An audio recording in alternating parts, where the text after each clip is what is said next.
Hello and welcome back to the PUBG Mobile Club Open. It's day number 2 of the semi-finals here in the South American region. We're about to get into things, or getting into things. We've got 4 more games for the day, and the story that we're really looking at is our teams for the group stage not really performing the way they have been. My name is Brainstorm. I'm joined by Smash as per usual. And look, things have been a little bit interesting since we got started in the semi-finals. If you've missed any of it, or if you want to stay up to date with everything going forward, you can subscribe to the PUBGMOBILE eSports channel over on YouTube. Make sure that you stay up to date with all of the VODs and everything that gets uploaded, as there is a lot of content coming out of PMCO 2019 this split.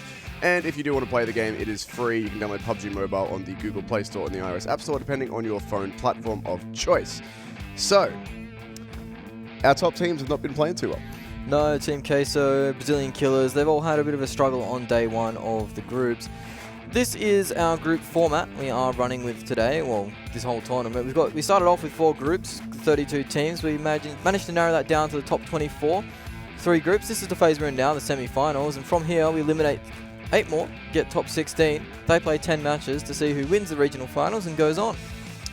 So we're getting towards the pointier end of things. We just started the semi-finals, so we've still got a little bit of time left for our teams to figure out, or to play well, and I guess, and get themselves out of the bottom 8 to avoid being eliminated. This is our point system that we've been using for the group stage, that we'll be continuing to use for the rest of the tournament. 20 points for a chicken dinner, 14 for second, 10 for third. Going down from there, the last 5, or I should say the first 5 teams to go out only get a single point for placements, plus 1 point for any kills that any teams are able to gain.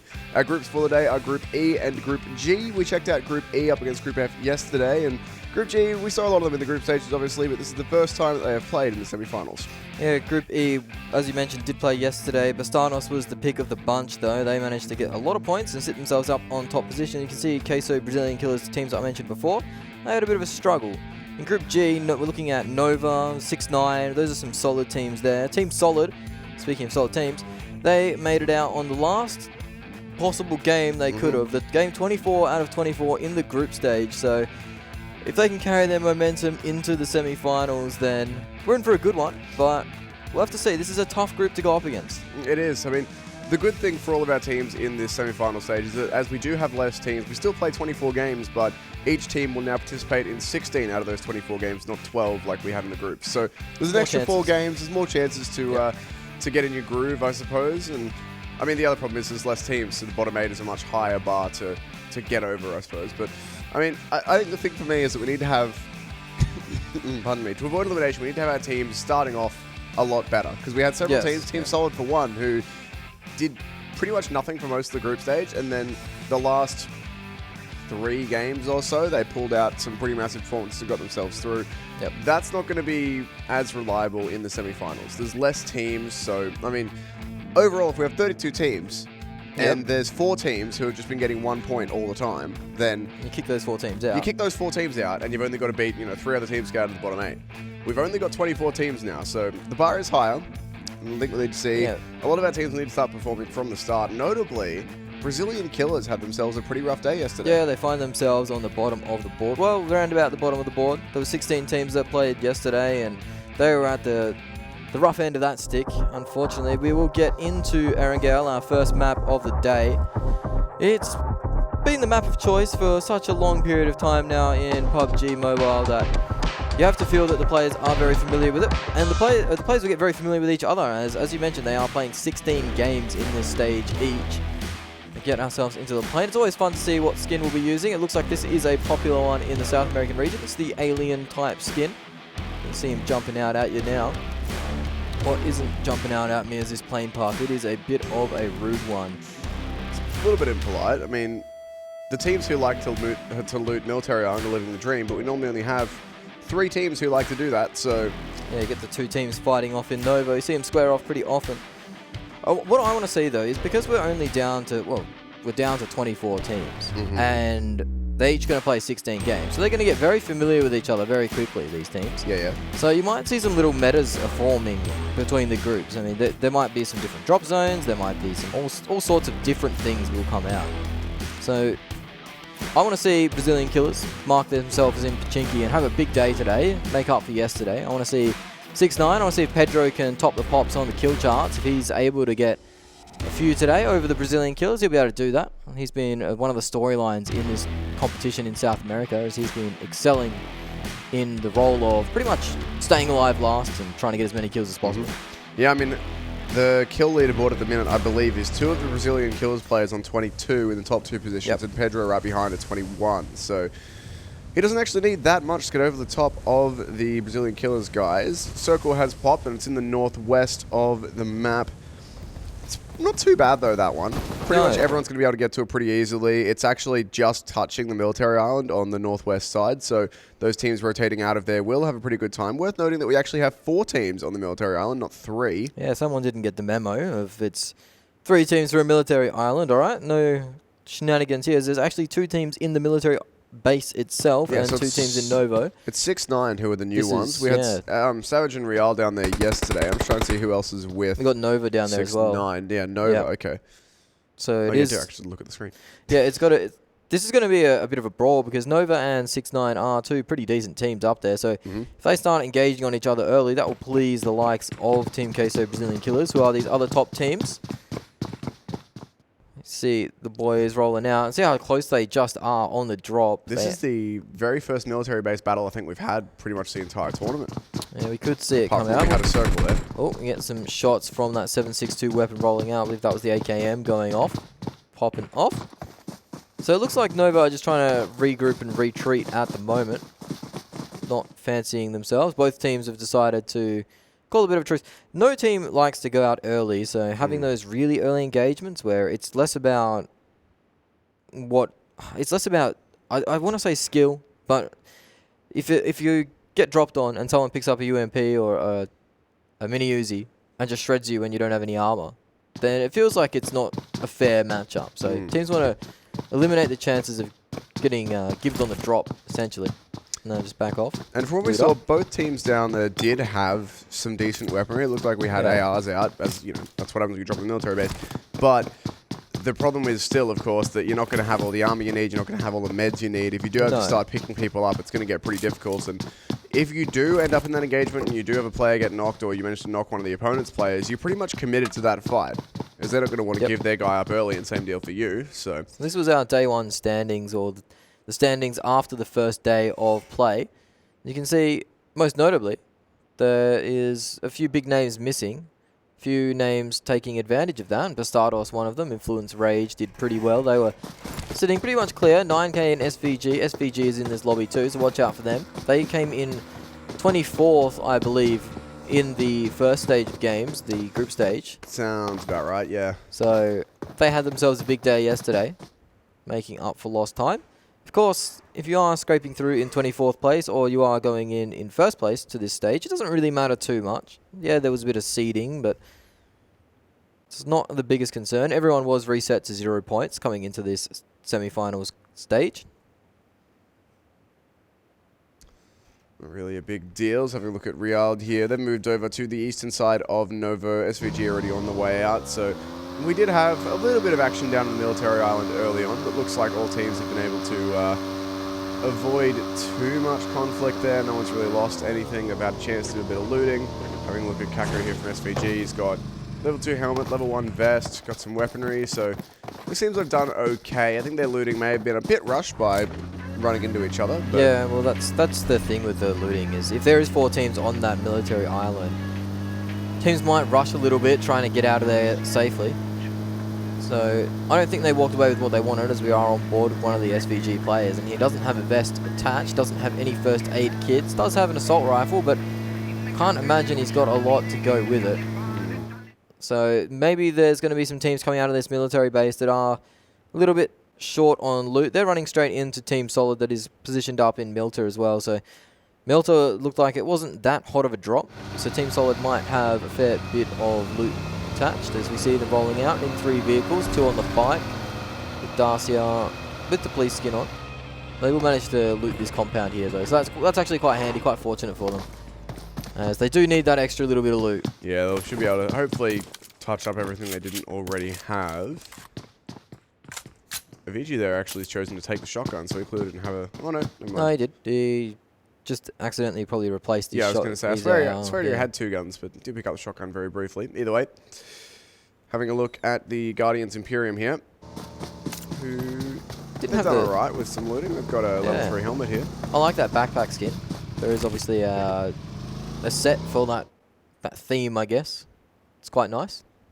It's very bright. We saw it on Vikendi yesterday, which is not the stealthiest of choices, but we'll go with that. Team Queso here. Ooh, boy, level 1 armor, level 1 vest. Yeah, they're not feeling too great on the loot. So far, there's not been many teams that have been super solid with the loot. They'll be able to rotate into the ruins and into these yellows here. So they'll be able to pick up a lot of loot from here, as it hasn't been occupied yet. The big winners are the teams that have found themselves in George Paul. They've managed to loot themselves up pretty solidly there. That will please them a lot, as it will be teams like Team Solo Safe, I believe, are up in there.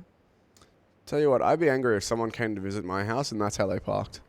Just smacking into the pillar next to the front door. Yeah, I think that would cause a bit of damage, and you'd be asking for your mate to pay for it. Absolutely. Brazilian Killers, once again, with sole domain over Pubg. Yeah, no one's really been contesting them there for... This bloke's running around with level 1 vest, though. This is Minsk, or Misk. Level 1 vest is not what you want to be seeing if you have full reign of Pachinki. Yeah, but they've also got, the entire town to loot, so hopefully Mirzak will find himself something else here. Yeah, Mirzak will find himself a cute backpack, though. Got a little teddy on it. That's very important. That's another player with a level 1 vest, actually. It's Center B, our kill leader. So what's going on in Pachinki? They're not dropping the vests. It's not really not a season. There we go. That's 545. That was his average damage per game. That'd be per, yeah, that'd be per game. So that's a lot of damage. That equates to what, 5 knocks? Yeah, 5 knocks a game, or 5.5 kills, something like that. Yeah, 5.5 kills. So Center B, obviously pulling out the big guns. Guardians Imperium, they are rotating very quickly. Oh. Gets a bit stalled on the bike there. Doesn't manage to blow up though. That's a handy thing to have. And this bike does not struggle on this terrain at all. So they will cross over.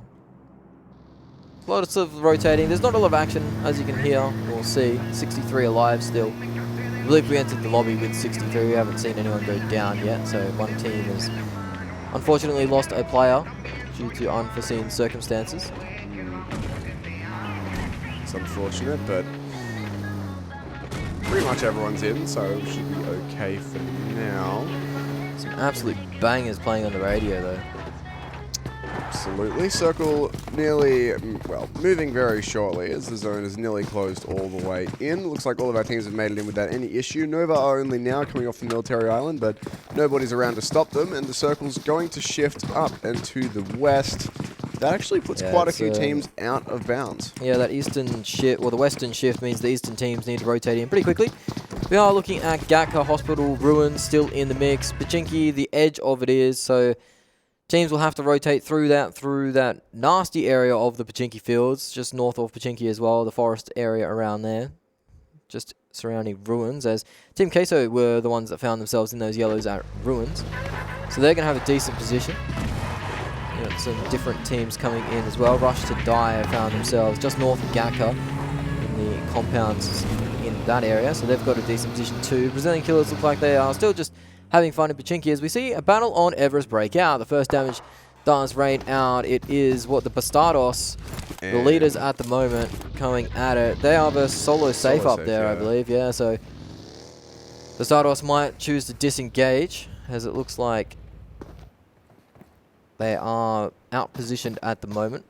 As we see our first knock go through, not sure if that one's going to be confirmed at the moment. There is quite a distance between some of the teams. That was RD knocking one, a Rush to Die knocking one of Killer's team's players down, so haven't seen that one confirmed just yet. They are quite far away from each other, so don't think that will amount to too much. Looks like Solo Safe do want to disengage from this Everest fight as well. Started to put a few shots in, and I believe a grenade came over from Solo Safe. Not actually sure, but doesn't look like too much is going to happen from this fight just yet, as both teams are inside the zone. It's a bit risky to go for that. RD they're going to confirm that, so that is the knock confirmed. Yeah, with a car. Yeah, well, that's one way to do it. If you get knocked out on the road, then you can get cleaned up pretty quick. Smart, you can't get away from those cars very easily. Another nade cooked. It is chucked too. Not a bad one, it seems. It hasn't actually exploded yet. Don't know where that's actually popped off. Okay. That was a fakie. Guess it. Yep, no idea how that one. Either way, No knocks found, and I honestly thought these teams were going to disengage, but it looks like they want to stay and, I mean, at least keep the pressure up. They're not really committing to this fight too aggressively, but given that they are in the zone, it's probably worth well, they're very central in the zone as well. It's worth keeping some control of Everest, just due to the amount of info it gives you on the map around you, and if you can keep a bit of pressure so that this team doesn't push you and not have to get out your position, then I think that's all the better. So, by the looks of things here, we are just going to have each team send a player or two up to poke every once in a while. And Team Queso, they've found a knock and they've confirmed it as well. This is Law. Meters. So, yeah, he's a sharpshooter. He's got 315 meters is quite the distance too. So, Law was one of our top 5 killers as well after yesterday. He put in a decent performance there. So, look for him to continue on the good form, as we do see more teams losing more players. We are down to 60, so we've lost 3 already. Team Queso finding the rotators as they try and go through the ruins. They've shut that out completely, essentially. No team wants to be around them. A lot of teams are gathering on the foothills of Everest, as it is quite a popular location. The circle does favour it very heavily, unless there's a really hard shift. You could see north of Gakar, bottom of Everest being right in play here. Teams rotating in. Ace, this is on board with them as they try and get in, but they found themselves a 4-man squad. I believe that's GI, Guardians Imperium. Yep, exactly that. That's going to be a free confirm for them as well. That's Kaiser, their star player too, so unfortunate stuff for him as he goes down super early on in the game. Ooh, that is a very western shift. Everest is still in play, but the rest of the map's pretty much out of it. The majority of our team's going to need to move. As per usual, Brazilian killers are immediately in the cars and on the way, but looks like everyone's actually being pretty quick to rotate today. SvG, TS... Who else is already on the way? 6ix9ine already making their way into the circle. Guardians Imperium up north. Ace there as well. Very, very fast rotations for the majority of the lobby. And that could get tricky, as it looks like there's a lot of eastern rotations coming through. Yeah, that circle is incredibly rude. It didn't call you back. Okay. It's very rude circle, this one. It's gone straight into Georgia Pole, essentially. Hospital also right in the mix. The Everest has been disembarked by the teams, as they think that it's not going to hard shift too much. This is RD getting some knocks. They're trading blows with Team Solid, so they're right on the edge of the circle, the southern edge of the circle, and RD has got another player confirmed, so they're down to 2, you'd think now. They are answering back though, as the knocks keep flying out. That is a confirm actually there, so a thirst has happened. This is more action. This player will get thirsted out, finished up, you'd imagine. Can't really... Oh, don't do it to him. Do it to him. Don't do it to him. I like that. Instead of dancing around the car. Oh. Well, I mean, I like the idea though. Instead of dancing around the car, just jump in the damn thing and run down. Spray comes out. This is Real onto Brazilian killers who are trying to find any way in at the moment. They have found themselves into a difficult spot to rotate, as our raid rotating just south of Everest. They just lost a player out of that car, but unfortunately, I don't think Real can see it to confirm that kill for Rush to die. No. However, Brazilian killers are out of their cars and getting involved in the gunfight as well. They've done some very good damage already. And they're not a team that you really want to prompt to get out of their cars. So they will hit that. Whoa, that's some stunts driving there from that Nova player, but he's going to cop some more bullets here from DMRs up on high. You definitely feel safer if Brazilian killers are in their car, not on foot with guns out. As Real have found themselves a little bit of a perch here. They aren't in the zone too far. They are quite south of hospital on this hill, kind of overwatching, making sure teams don't get in free. Unfortunately, haven't been able to find any knocks on the rotators. Otherwise, they could have knocked themselves some free points up there. Certainly could have. This could be a little bit difficult for, well, Influence Rage, really, as they're passing one team and they have Brazilian killers behind them. Looks like they will be okay for now, though, so... just about, yeah. It looks like they will sneak away. Team Solid go out in 16th position as well. They haven't managed to bounce back from their poor group stage, leaving it a little bit late in the run. As Influence Rage, always stumbles up, have managed to drop out and find some more cars, and looks like they are running with the 4-man car group. So Convoy in full effect for them. They got the boys and the cars. Circle has moved. It's Everest is still in play, funnily enough. So those teams that were on top of that before have found themselves again with these hard shifts. So it has hard shifted straight east, dead center east essentially. The crates of Georgia Pole are in play, and between that and Everest is essentially the center. As on your screen, we have more action breaking out as SvG just leave one of their players to die. He's done. Surely he's going to get sprayed out here. He's on the move. Didn't quite see Dropped very low though. Doesn't look like he's gone down just yet. 6ix9ine here in a couple of warehouses, shooting across the road. Pop at fires. the Influence Rage guys. Yeah, putting some bullets into the car there. Law, one of our higher fraggers, or one of our top fraggers so far, getting himself some good damage there. And 6ix9ine, it's a nice angle for Myth to take, and a better one to be spotted by whoever that was to put the shot into him. Yeah, looks like they are wise to it. As Influence Rage have been peppered up a little bit. See one of their players on the deck still, one very low, so they need to just disengage for a little bit. As Bastardos player decides to jump out of car, wear your seatbelt, mate. Bastardos did try and jump out the car and try and get straight in onto the side of, I believe, what team might that be? Couldn't actually see. Either way, we've got the Bastardos here taking some fights with Team Solo Safe, and this is going to be difficult for them. They've got 2 players very, very low, and Veteran here still stuck outside the warehouse, taking cover behind the ramp. The Brazilian Killers, in the meantime, of course, are taking fights elsewhere on the map and having some success, but this warehouse fight here is more immediately pressing for the 2 teams involved. One of the Bastardos players has got to confirm by the looks of things, but no knock or no team elimination for them just yet. Yeah, the Brazilian Killers are actually gatekeeping the WarMaster Esports boys on the southern side of Everest, trying to get up there. As 2 players from Team Solo Safe have gone down, and there's a 3rd party joining the crash. Yeah, here it is. It's Team Queso. They're all up in the business. They found the right team to crash to. This is the only, the 2-man squad. This player rotating around, running around. He's not long for this world though. He's got so many players chasing him down. He does manage to get a second though, so Axial needs to be careful here. He doesn't want to go down next. Does manage to get the knock, and he'll be able to save his whole squad. That was very, very risky though. I mean, certainly was. That player was certainly, like, Team Solo Safe were pretty much always out there. I don't think he was going to win that fight, but the more concerning thing for me was if Axial took any longer on that kill, I still think he would have had the fight overall, but he could have lost several teammates and had them confirmed. So Bastardos, they did lose 1 in this full engagement. Surprised they didn't push on somebody. Yeah. Surprised that Bastardos didn't take advantage of that and push up, as they would have seen Solo Safe get knocked and Team Queso go very low. As we see more action going out, Killers team's player has decided to take a bow out. 13 teams remaining now, 45 alive. They're out, yeah. Not the result that they would have liked. But First they had game of the day. Pretty good day 1. They did have a decent day 1, for the finding themselves in the top 8. So it's good. Yeah, they're 7th at the minute on 40 points. First place is on 66, so they're not too far off pace at the minute. They'll be feeling okay, but these 2 hard shifts that this circle has done have been pretty disastrous for our teams here. There's been a lot of awkward rotations, getting shot at the whole time, into and out of firefights.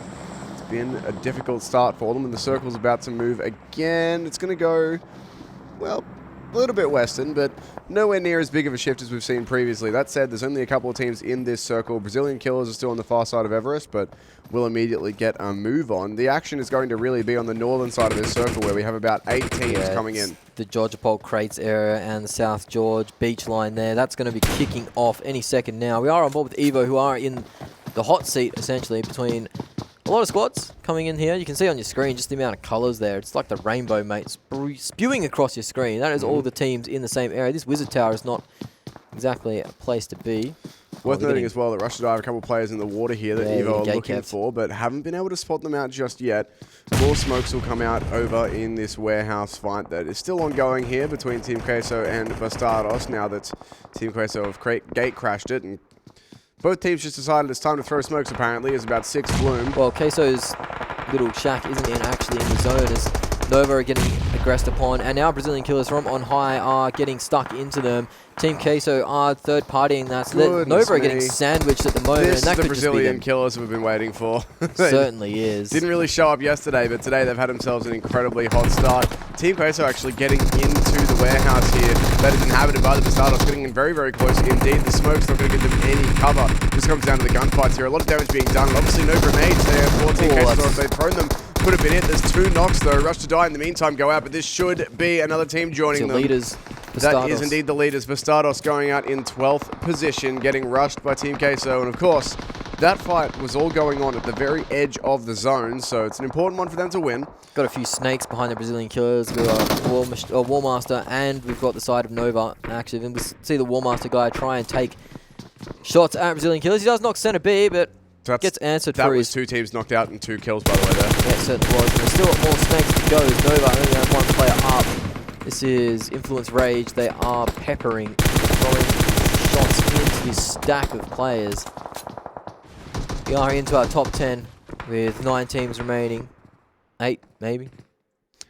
Yeah, 8 supposedly. Yep, I think we just lost one, but everyone who's left is that was the Nova guy, pretty much at full strength. Yeah, it was Nova who just got taken down, but Ace 1 have lost a player. Everyone else still with 4 players up, and I think that's going to change pretty rapidly here. It's very unusual to have this many teams all full strength at this stage of the game, nearly 22 minutes in. 5 circles in as well. There's a sniper rifle getting involved. Oh, that is a long shot too. That's 2 in a Ace. row for Basito there. Yeah, this is the side of Ace. They are sitting on the eastern side of the circle with a long sight line into that house that Influence Rager found himself on. So that would have been some good knocks coming out there with the sniper rifle, something we don't usually see often. And they're actually crashing straight in after those knocks. They've got 2 knocks with the sniper, and they're going to go straight in on top of that, getting close and try and disrupt the revives. Does look like INF have managed to catch onto it in time and get their guns up. It's going to be very, very difficult for them to try and hold this one down. They will manage to actually do it. No, they've done it. They've knocked... Is that Ace out? Yeah, Ace just got knocked. Ace just got knocked out in the compound crash. You saw the 2 knocks come out from that sniper rifle from long range. They were just in time, managed to pick them off, but the player on the bottom floor did all the damage there, you'd have to say. Brazilian Killers might have had some sprays in as well as they were rotating in. So 6-9 actually got the last kill, I believe, to knock out really? Ace there. So 6-9 answering from the northern side of that circle. Now 6-9... Speak of the Devils, they are getting poked out by SvG. That's a bear you probably don't want to poke too often. As they've been one of the better teams, 6-9, in the South American region. Got a lot of chicken dinners to buy there now. I think they got 3 in total. Some good positioning. But one of their players has tried to get into a car and rotate and has been answered with a shot in the face. That is going to Imperium starting to play in as well. Real. Oh, that Real player, he's got the line of sight ready. They're still 4 strong, and they rotated all the way in from the military island, so they are one of the last teams from the military island to survive. Oh, Team Queso copping it now. Look at the amount of damage popping up on your screens there. They're in the middle in the purple and under the tree, and they are getting destroyed at this point. I think they've still got 1 player up, but I wouldn't be surprised if the rest of their squad has been confirmed. Yeah, they have. There's going to be a live meter over on the side there, and Real, I think. Oh no, I thought I just saw a team spear, but perhaps not. No 6-9 gone. Brazilian Killers are actually spraying down these Team Queso guys, and that's them kills. gone. This is the Brazilian Killers we saw in the group stage. Influence Rage also having a fantastic game in that center compound as they're starting to throw out grenades now, marking their territory. So we only have 2 teams with 4 up, as that Guardians Imperium player does get knocked as well. Real are wearing the brunt of their force, and they are down to 1 player alive. Guardians Imperium taking some more damage as well. They get another player knocked down. Brazilian Killers are back on form, or so it seems. They're looking to get themselves back into winning ways here, but still, the Influence Rage guys also have 4 players up, and they occupy the very central compound, as you can see on your screens there. That tells the story. The 2 teams with 4 up have done all of the killing so far. 3 out of 4 Brazilian Killers players are in our top 5 for kill count this game so far. Missing Center B up there, our top killer going into this game, so he needs to start getting a bit of a wriggle on, otherwise teammate's going to take him over. He actually doesn't have any kills yet. There was 10 kills for those 3 players on the board, and I think they have 10 kills total. Circle just about to move. It's going to force at least 2 of SvG, Real, and Brazilian Killers out, as they are all on the edge, potentially Guardians Imperium as well. Influence Rage actually living the dream here, as they are very central, and their compound is still in that circle as well. Real out. The last player from them just dies to the zone. SvG, Guardians Imperium, as you can see, they have 2 alive, 1 knocked on each side. Looks like Guardians Imperium are actually spread a little bit, as the Brazilian Killers, they're all piling into 1 car, boys. Good luck, gamers. You're going to need it. They've actually laid down a beautifully spread wall of smoke, so they start spraying the windows as they come in too, so they're ready. They're compound crashing. They're going to crash the team with the best cover in the entire game so far. They're out. There's no way they're recovering from that, surely. 2 knocks, 3 now knocks for the side of the Brazilian Killers. It's all on Center B. What can he do? Not a lot as they go down. 4th place, 11 kills. That was, well, they felt like they were stuck between a rock and a hard place there. Not many good places to rotate in. I do admire the guts, though, just going straight to the other team with 4 players who have the compound, because this is Influence Rage's game to win at this point. They do have the best position. That was risky. Not going to get away with it, unfortunately. Guardians Imperium will get a revive out here, so they'll keep 2 alive. SvG copping a lot of boards there as Nitsu is knocked and confirmed immediately. And yeah, this has been Influence Rage's game to win for quite some time. They have had the best position. They've been sitting inside this compound. The circle's been helping them out. If Brazilian Killers could have got them out of here, then that would have been their game to steal. But as it is now, there's nothing really that any of these teams can do. It's 2 against 4 for both Guardians and SvG. And it's going to be a difficult one for any team, but Influence Rage to take, as they do have the central position and they're continuing to rain hell out of the windows. Yeah, this is going to be Guardians Imperium dropping down now. Their 2 players couldn't get in the zone. Rotating in open field, some nice knock comes out, but there's only 1 player alive and active for the side of SvG. So SvG, another team that rotated all the way in from the military island.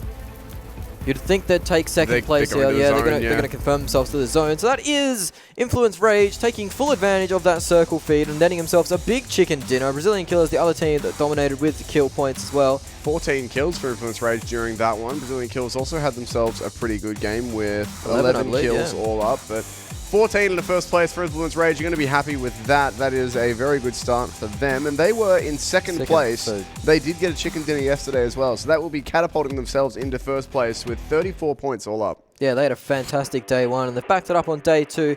When the circle feeds you, you've got to take advantage of it, and you've got to capitalize on it. Sometimes when you do get that circle, you can over-peak a little bit and get a bit too excited and look for things that aren't there. But they were patient. They didn't have that many kills leading into the final few circles, but they trusted that the teams would come to them, and that's exactly what happened.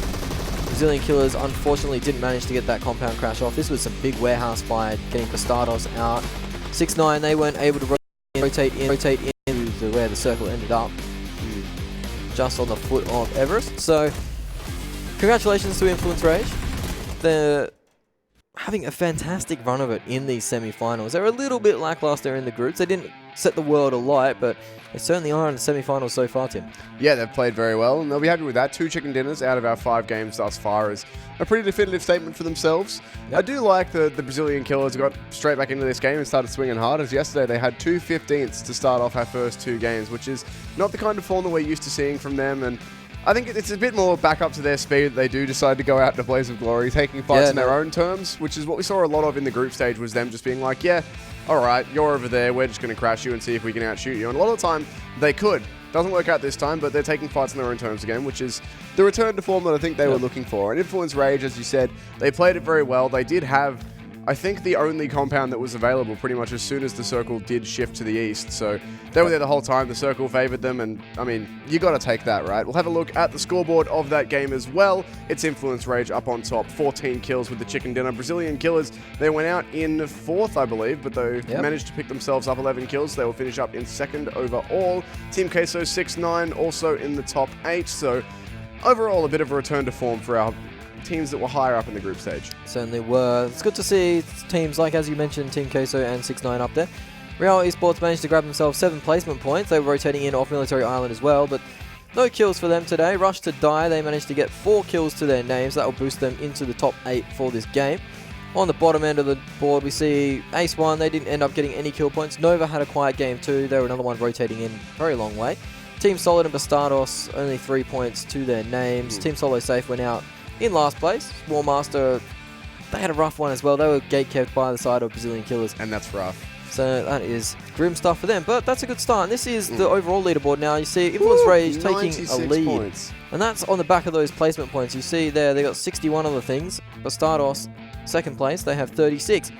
So they've been doing themselves very well at the moment. The Batman and 9K still sitting up there with only 4 games played. Brazilian Killers find themselves into 6th place, so they're pushing up the leaderboard. 25 kills to their name, so that's not a bad tally for them so far. Considering that at the end of yesterday they were in, 12th place with 14 kills, so they're doing very well. It's a very good start for them today to push up into 6th position.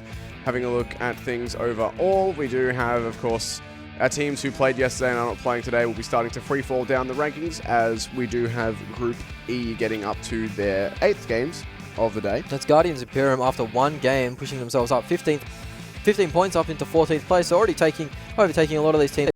Oh, they're crazy. You hate to see crazy that low when they've got 3 more games than everyone else on this screen. Yeah, you certainly do. But we see some of the one game teams in the mix. This is the kill leaders. I believe this has been reset, and now this is just for the semi-finals. So War coming in, 13 kills, and NTX as well up on the lead after that game. He must have had a big one there. Becca for the Bastados guys. They had a big day yesterday, Law and Becca, so That carries them at the moment. 9K are up there as well, so that's the first time they've had a player on this board. Notable omissions are Team Queso and Brazilian Killers. Not a player up there just yet. And the first time in a while this board hasn't been dominated by Brazilian Killers players by... What, it was all 6-9. It was all Pedro for the first couple of days. Yeah, it was all Pedro. And then, or the group stage, of course, John Wick was in there too. His team didn't make it through, unfortunately. Actually, no, different region. Card, yeah. Never mind. Different region. Hard to keep up. But look, either way, it's a bit of a change up for us, a bit of a return to form for some of our teams there. But that's game 1 done of the semi-finals for today. We've got 3 more after this, Sanhok, Miramar, and Erangel. But before all of that, a short break. We'll be right back with this, Sanhok after this.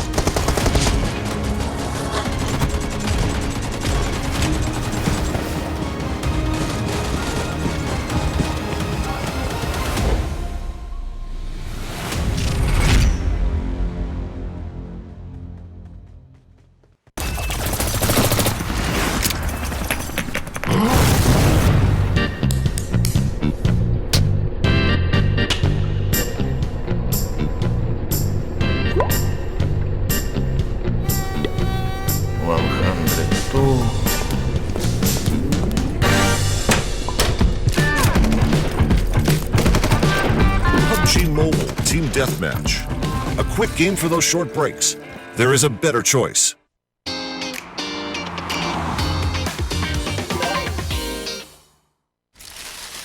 Seems familiar. Influence Rage is a team of 4 when everyone else is to a 1 player remaining. Last time we saw this happen, it was the 1 player who did... Shell out. Damage after damage on board with them now. They've only picked themselves up with 2 kills, but you'd think in this circle coming, they'll pick up more as the spray does come out. Maybe he can secure this knock or this finish. He does with the dinner play. This could even be a repeat fight from last game. They are very aggressive 9K. They're getting right into it. And they've already found one of the Brazilian Killers just having a nap. Yeah, that will be a dirt nap in the end. He will be confirmed, or should be. That molly should be good enough if the bullets don't get it done. No, the molly's actually a bit too deep, but surely some of those grenades we've done is actually just going to go to anyway. Just too far. Another Brazilian Killer player down. Paralyzed is about to go down as well. There's way too many players. For the wall there, but he So nailed good. it. That was a slam dunk. If inside ever I've too. seen one. He's And found yeah, himself Law inside. is indeed Paul's going for the inside. He's push. just going to go straight and try and wipe these guys out, but unfortunately targets the wrong player. No, able to recover it. That's 2 free kills for him. He'll run in with a dinner plate and grab both. And now he'll actually have time to heal up as well. So big damage. Thirsted that player from Crazy, so already XG starting off on the right foot, taking those fights. This is another one. The M4 spray is quite potent at this range. He needs his teammates to come help him now. Paris is stuck in between a rock and a hard situation. 2 players on him. He's dropping incredibly low. Manages to find himself back into the house, and his teammates have arrived. The cavalry is here. Me. Yeah, the bailout comes through just in time, Last but it's player. Mixzero who is one of our highest.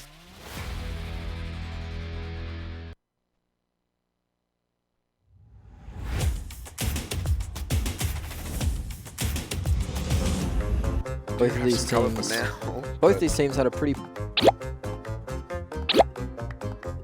poor game 2. Oh boy. XG and Cream, so neither of these teams are going to want to go This out is about early. to be so rough for Brazilian Killers. IN. Are they IN actually giving it up? The They might timing, think- they might just be leaving here. This may well turn out in Brazilian Killers' favor. They're about to start coming across. And then it's all over for you. Jonathan so far has been very bloody strong. What are you playing at, mate? Okay, never mind. Not the Very greatest. weak. He went for the Yeah, I quite like snowmobiles on this map. They feel very comfortable to drive, so that's good. Stick to the ground. Oh, my talk lord. about comfortable to drive. Tempo trying to go for that 360 barrel roll. She's alright. 5 points because they did stick the landing.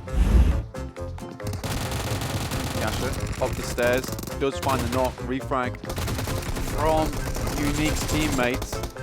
Kitsune looking directly through the window, a really strong play here. 2 downs, very low HP, and he goes. Doesn't get the knock, hang Actually on a gets minute. him. How's he survived through that? Unique, they're really on the ropes now, but finally. Spraying down on actually His hair met and they're going for it.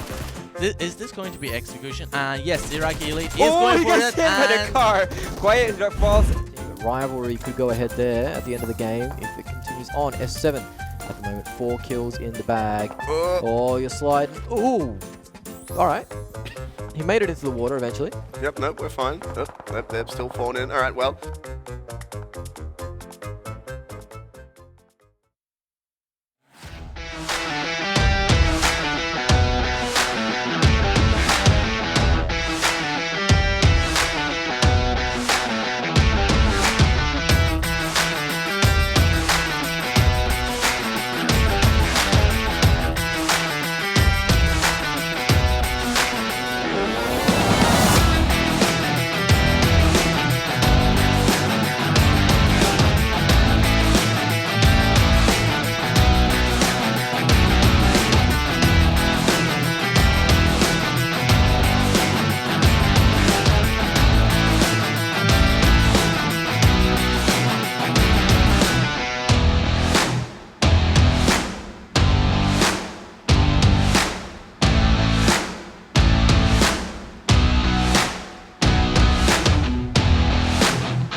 Game 1 in the books here at PMCO 2019 in the South American region. We are on day 2 of the semi-finals. We have 5 more days to go, Yeah, including about that. today, something Yeah, like around that. about that. Yeah, I don't know.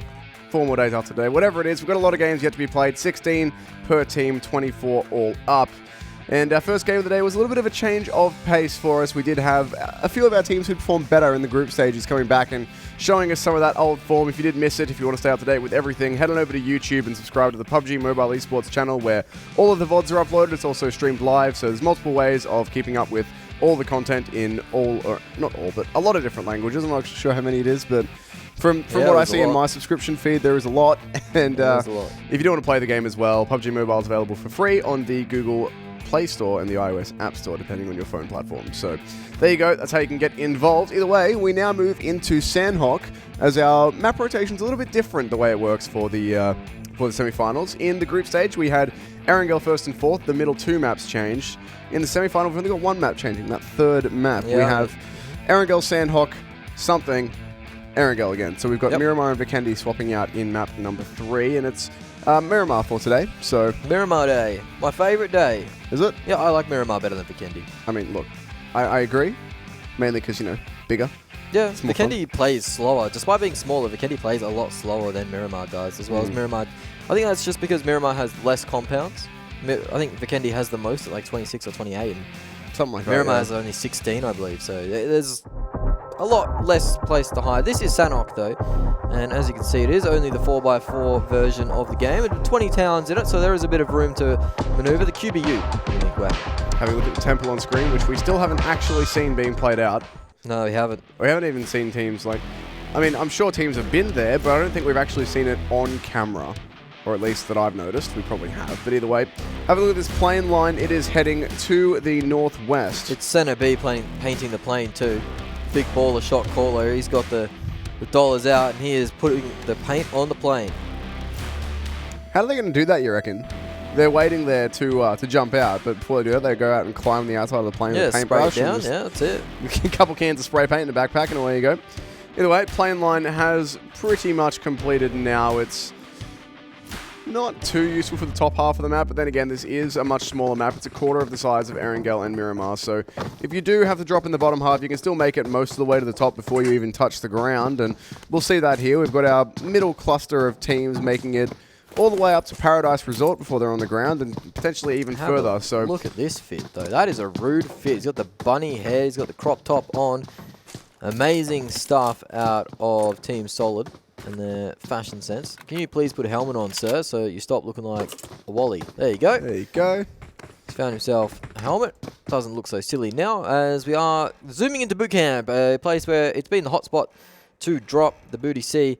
Real and RD have found themselves there, so not a lot of action going to break out as Real did choose the warehouses over the actual boot camp itself, so maybe we see RD walking away with a lot of loot. It is a central circle. You see that's not very rude at all. That's actually very friendly. I mean, there's not that really... gives you a handshake, that circle. There's not really too many circles, at least initial circles, on Sanhok that are particularly unfriendly, given that the first circle on this map is most of the map. Yep. And that's true. Given how small it is, I mean, we saw how like the plane line isn't going to be too much further, or isn't going to start too much further south than this one actually did. And we still have teams who've made it all the way up the very top of the map to loot. So you can parachute pretty much anywhere from the majority of plane lines. So yeah, it's relatively forgiving. The start of Sanhok, really. You can get to anywhere. The circles are all pretty easily accessible. It's just, I have to see what the shifts are looking like. Ace actually taking an engagement here on to solo safe, and heavy bit of damage into one of their players. In the lumber yard.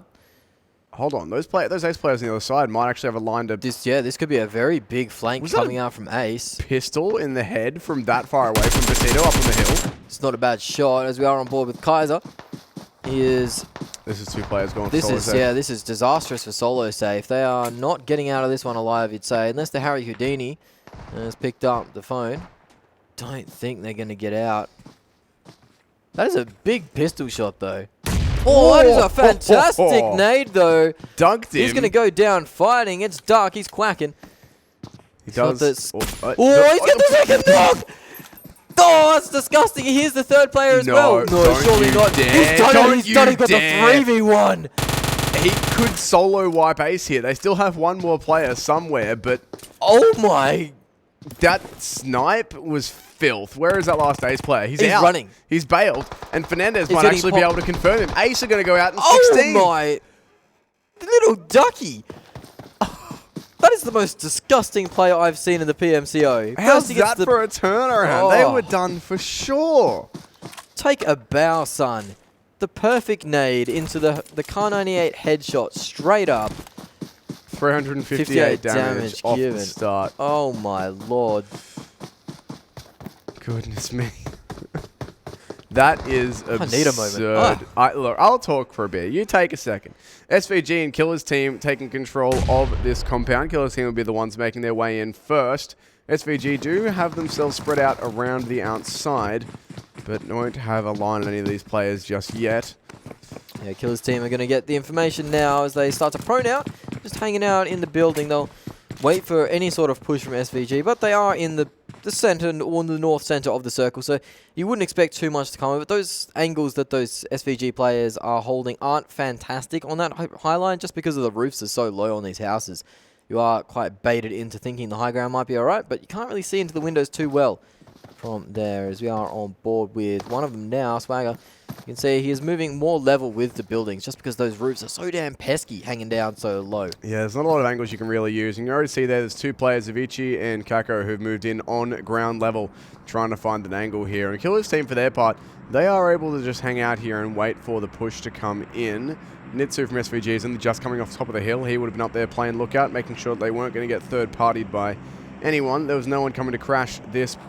I was going to say party, but I've already used the word party. Either way, yeah, that's alright. you can go with it. And here Crash the club. plane passing overhead, so there'll be a crate dropping in somewhere. Looks like it's pretty much right on top of... I was going to say 6-9, but the WarMaster guys might even get there first. That said, there's still a little time before that crate hits the ground, so we might have a bit of a scrap for that crate between WarMaster and 6-9. Let's keep an eye on it. I think everyone's about to go, was going to move in pretty safely now that Duck has disposed of Ace. Pretty much single-handedly there. Sure. His team did, one of his teammates did get that final kill that was needed to actually knock them out, but he did most of the work himself. This grenade Not was bad. almost pretty good from Black Hammer. He's going to throw in a Molotov here as well. Once he's lined it up, in through the window it goes, and that'll force the SvG players out and away. Ooh, hot. Tis You'd think that whole place would go up with that Molotov, but Look, I think you could look at that place and it's set on fire. Doesn't yeah, look well, it's particularly durable. flame-resistant wood, actually. What about the straw roof? Yep. Flame-resistant straw? It's flame-resistant straw. All right, love that. Genetic splicing on our trees is going wild.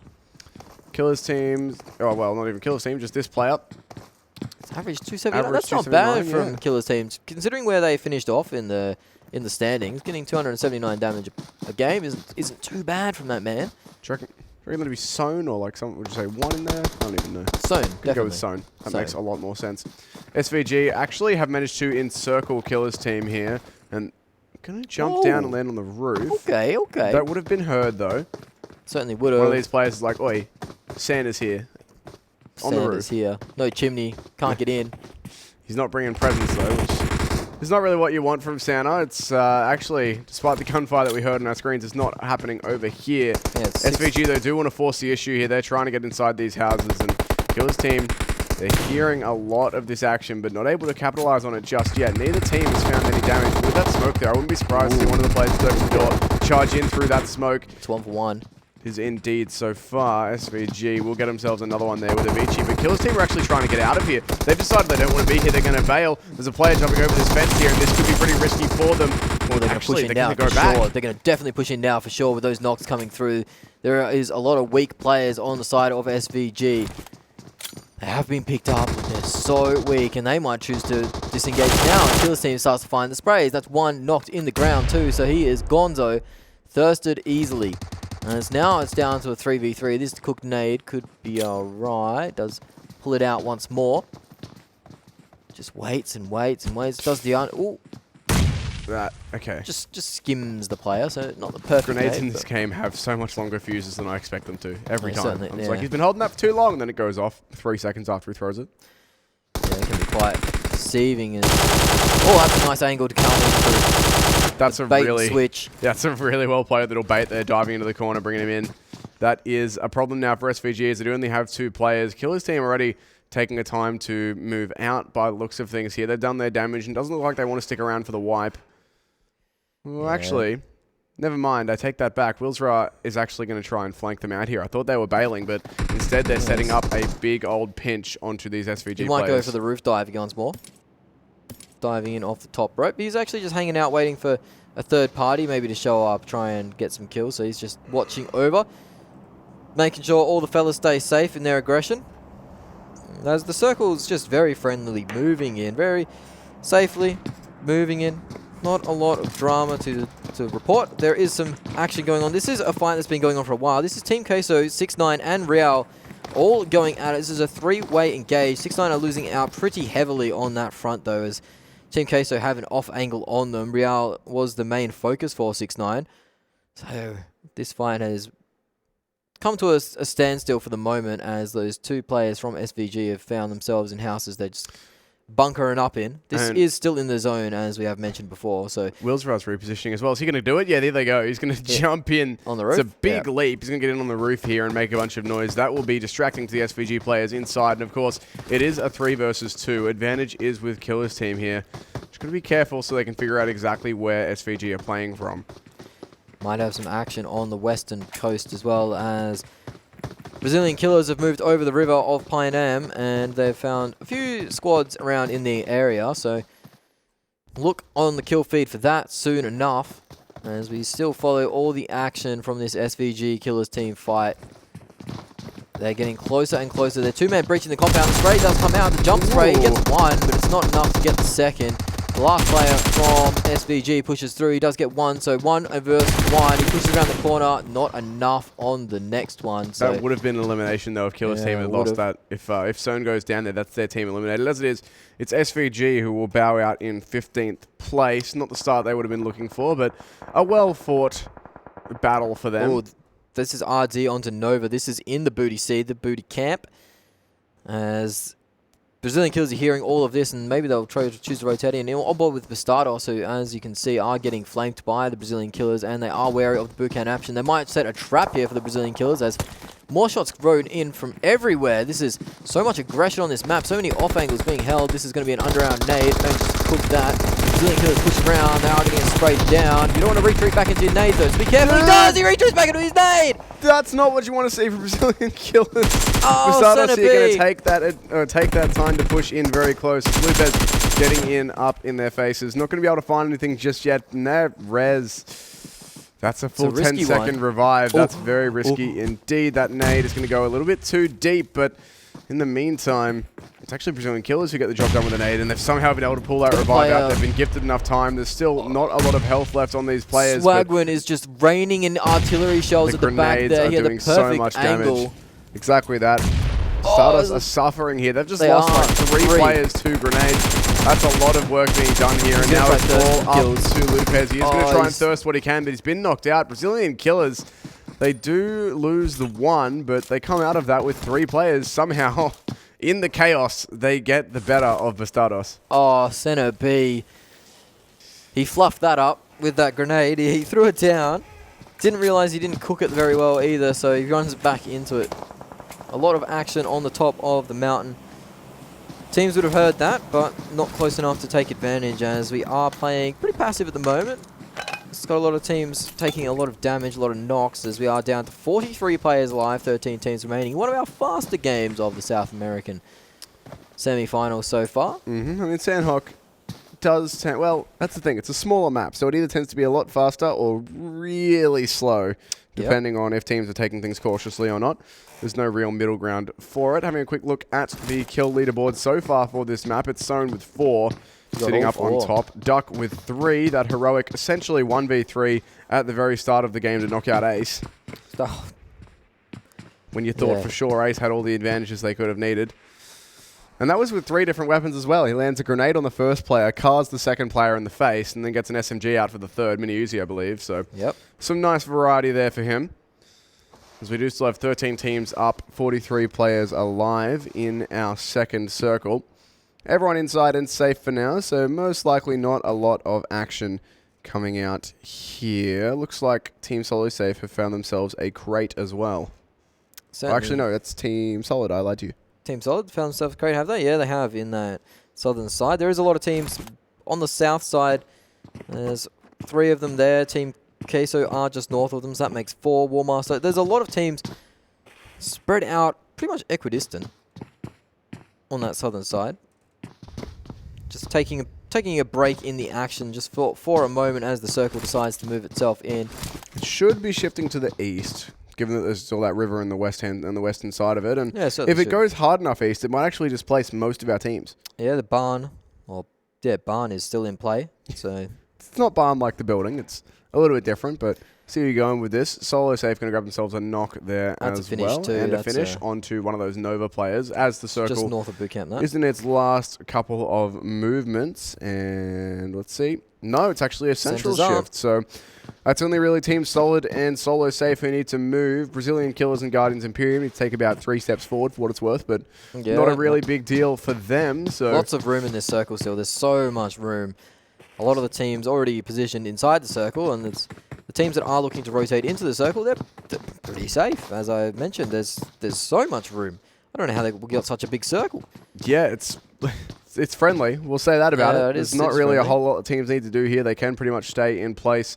The Sends you a thing Christmas that'll be card, this interesting one. is that there's only 15 seconds before the zone starts to move once this circle shift happens. So This is EVO. the zone's going to be getting on its way in a second. As you say, EVO are taking some shots out towards the Guardians Imperium here. They only needed to take about 3 steps, and they are inside the zone, but they've run into some resistance. However, they can hang out where they are for now. But unfortunately, pressure. I don't think EVO are really going to look away from them here. They've got nowhere else to worry about. No, I certainly don't. Unless as- Influence Rage push them from behind. No, Influence Rager. They're happy. They're camped up. They're more than happy where they are at the moment. So Guardians, Imperium, and EVO just facing off a little bit at the moment. Don't think that anything too aggressive is going to come of this. It doesn't look like GI are at full strength. They might have had some war wounds from earlier engagements. Some Nova players are getting awfully comfortable with Real. This is on more northern side of boot camp. Nova are bleeding heavily as they've only got 2 players alive at the moment. So this engagement might not favour them as Real seem to have everyone at their full disposal, or at least 3 of the players in the vicinity.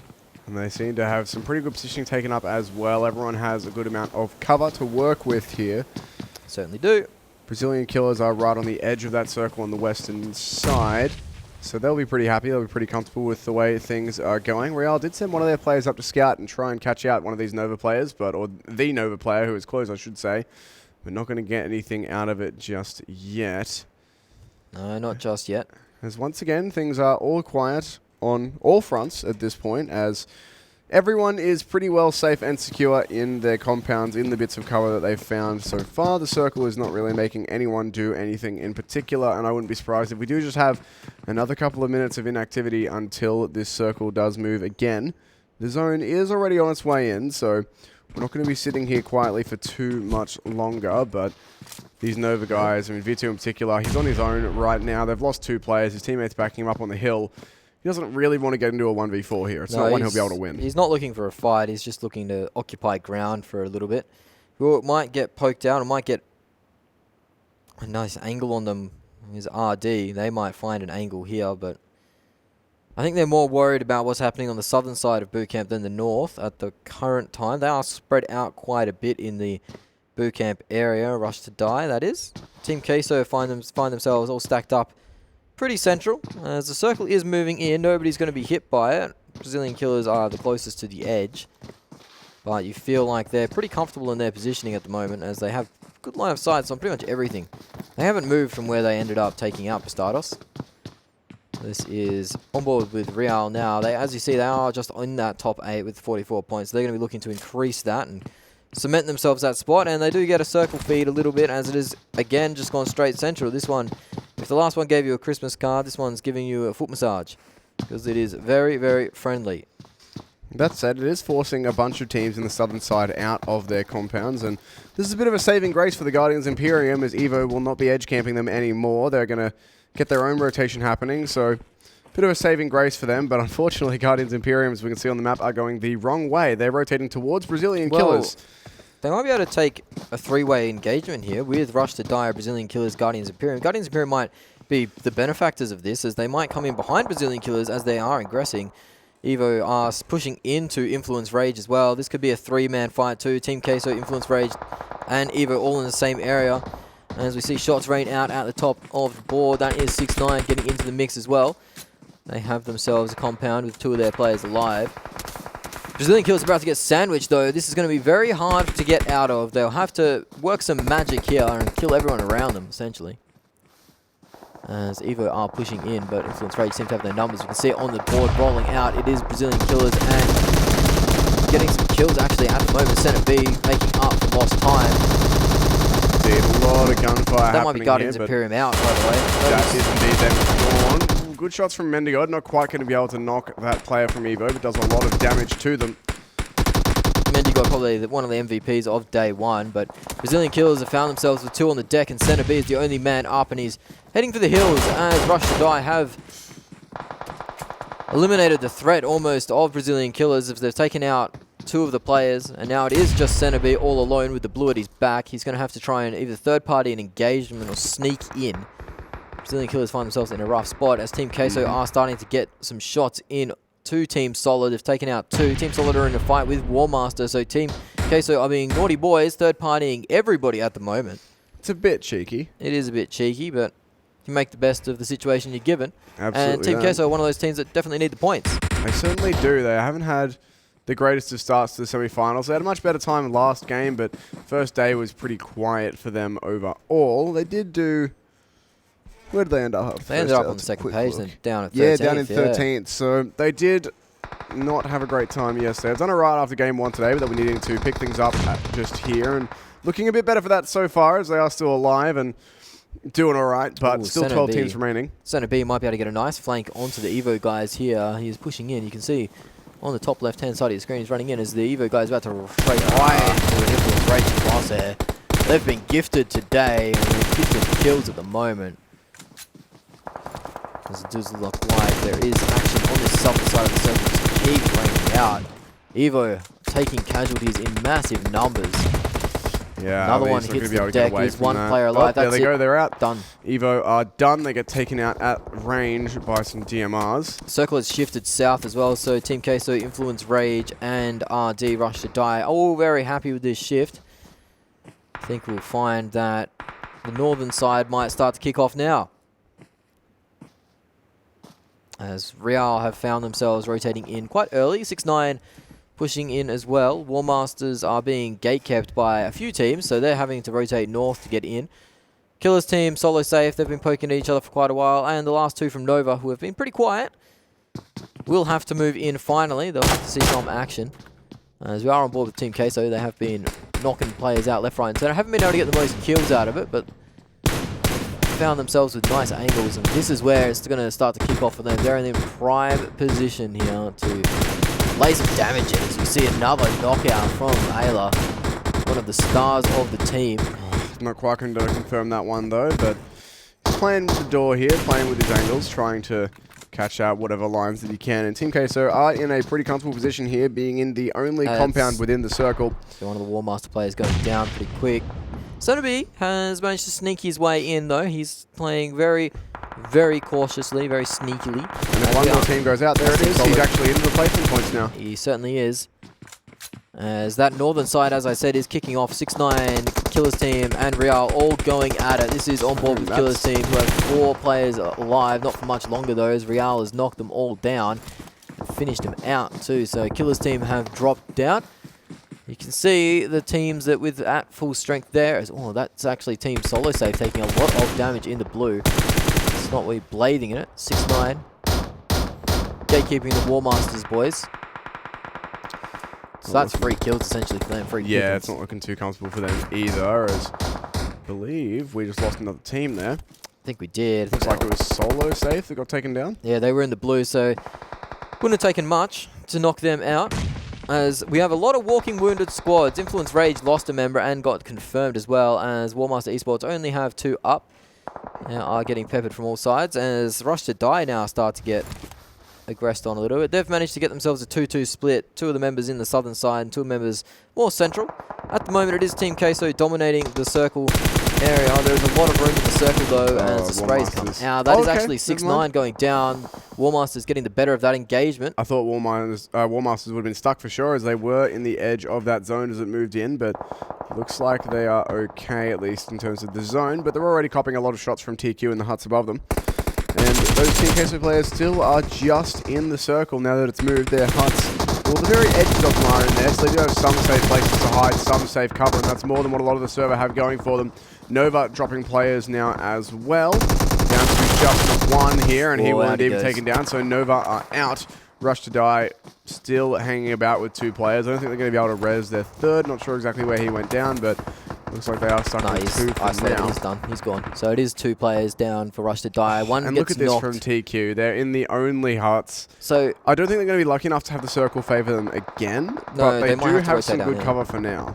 If they've got, they do actually get fed the circle, so that's very fortunate for them as Team Queso are racking up kill after kill now. Finally, we see them come alive. Influence Rage, another team on top of the board at the moment, so they're going to increase their lead, you'd think. Brazilian Killer's last player has done an absolutely wonderful job. That is Center B. They lost all their players when there was like 13 teams up or something, didn't they? And he stayed alive this long. I don't think he's going to be able to do too much with it. Yeah, he is indeed down. And Rush to Die, their last player, is sitting in the zone trying to out-heal it. I don't think it's really a good decision to be trying to survive through the zone at this point. As there is all over him. Yeah, I mean, there's nowhere for him to go, unfortunately. He's probably just going to go down at this point, which means we will have, here we go, Influence Rage and Team Queso in the team fight. Our 2 teams who are currently sitting up on top, I believe, or very close to it.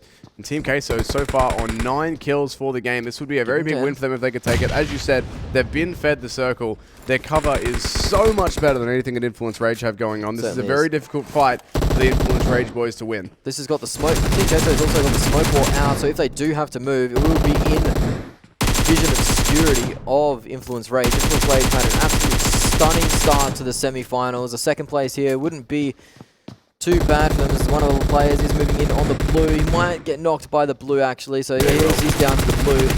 Tries to deny the point, but he's not going to be able to as he strafes just into line of sight. So it is a 4v1. Mendigod has a lot of work to do, but they're already pushing on him. There's nothing that can be done here. Marco is probably going to go down at this point, but there's nothing that can be done. There's too many players, and it will be, in the end, Team Queso who put themselves back into winning ways with a 12-kill chicken dinner.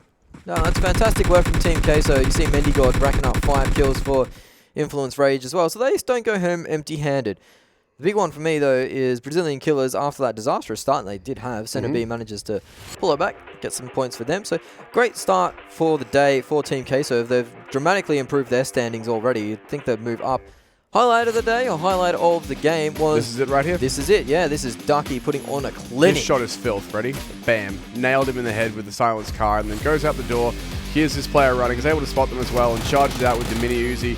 Almost takes out the entire team itself. It is one of his teammates who will end up helping him with that, but still an incredibly good play from him. This fight here in these houses went on for quite some time. Nice little outplay there from Zone, hiding in the corner. But this was a pretty awkward engagement all up. Killer's team did come out the better of it, but only just. It came down to the 1v1 in the end. Dude, this is the 1v1 here, and it could have gone all wrong. This was the fight with Brazilian Killers and Bastados. Brazilian Killers did clean them up, but Center B ran into his own nade, making himself look awfully silly. How's that for the redemption arc, though? He runs into his own nade and then manages to sneak his way into 4th for his team with 5 kills as well. So they'll come out of it with a substantial amount more of points than they would have had. I should have had a look there to see how many teams were left when they did actually go out. But yeah, he certainly put his try-hard shoes on when he... But after that nade, he put his try-hard shoes on. Boys, I've got to redeem myself here. Yeah, I mean, I didn't see how many teams were actually left if you go to the highlights thing box covering that, but I think it must have been surely like the 12 or 13, somewhere around there. That many teams left when most of Brazilian Killers did get eliminated and when Center B begins his run to take them into 4th. Yeah. And I don't think I got too much more out of it in terms of the kills at that point, but 5 kills in the 4th place, only 1 player is a pretty decent recovery for them. It's worth noting, though, Team Queso, they did get pretty lucky with the circles. They did have the only compound in probably the last 3 circles. Theirs was the only compound, and they got given the circle every time, but they still played it well. They had the position to just rain fire on everyone. They got, I think it was 11 or 12 kills in the end with that chicken dinner, so they'll be pretty happy with that. Yeah, I mean, we've seen both games today so far, Influence Rage in the top 2, but you also see the teams that get fed the circle have managed to win it out, so they've kept their composure and made the right decisions. Rush to Die actually find themselves in second place on the points because of the amount of kills they got. They got 10 of them. 5 kills apiece for the next 3, from 3 to 5, as points are pretty heavy actually up at the top. That's a lot of points for a lot of teams there. Team Queso, though, getting themselves 32. That's much needed points from them. Even 6-9 scraping in 8th. They need to get a wriggle on. They haven't had the most fantastic day to the start. Pedro's been quiet. In fact, I don't think he's got a kill. Influence Rage will be extending their lead, though, with 19 points there. They're already a bit of a way out in front, so they'll be happy to keep pushing up. And Team Queso, for their part, will be shifting themselves pretty rapidly up the rankings. They started in, I think we said 13th at the start of the day, something like that.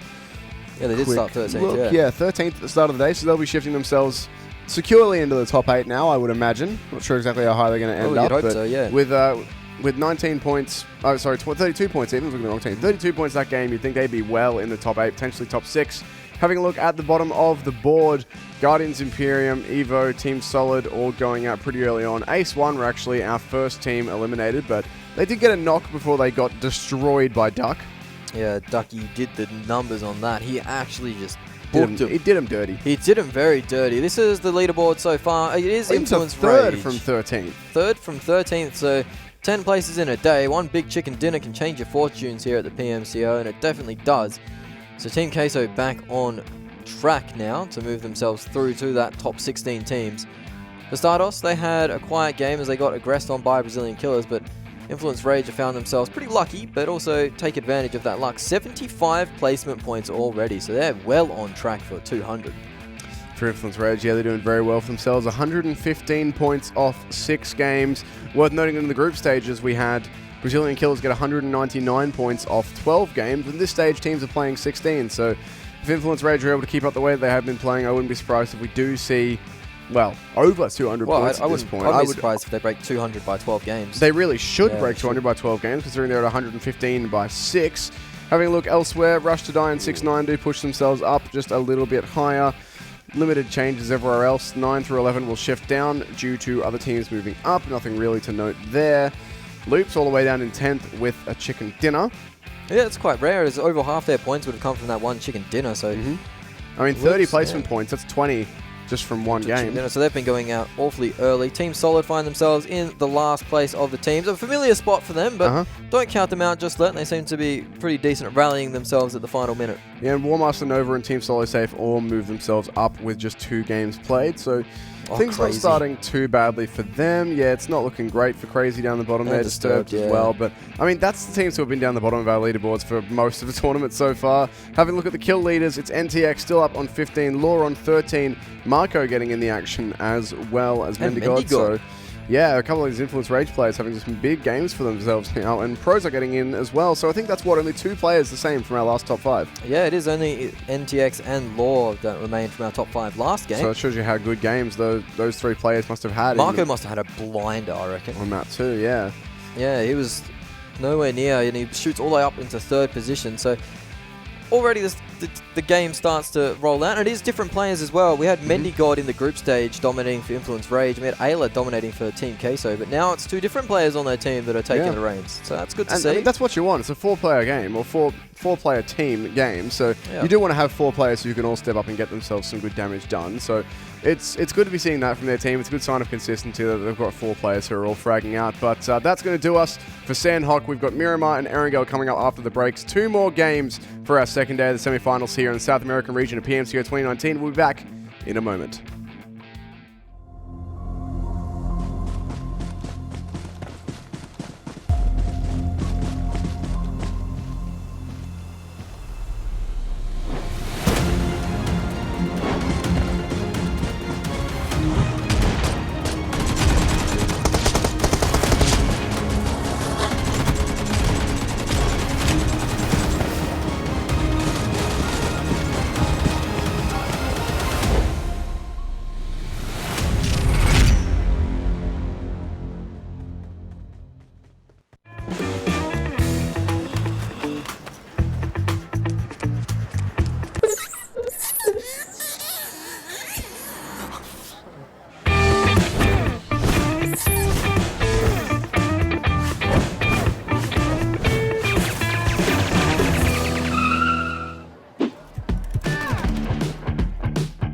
PUBG Mobile Team Deathmatch.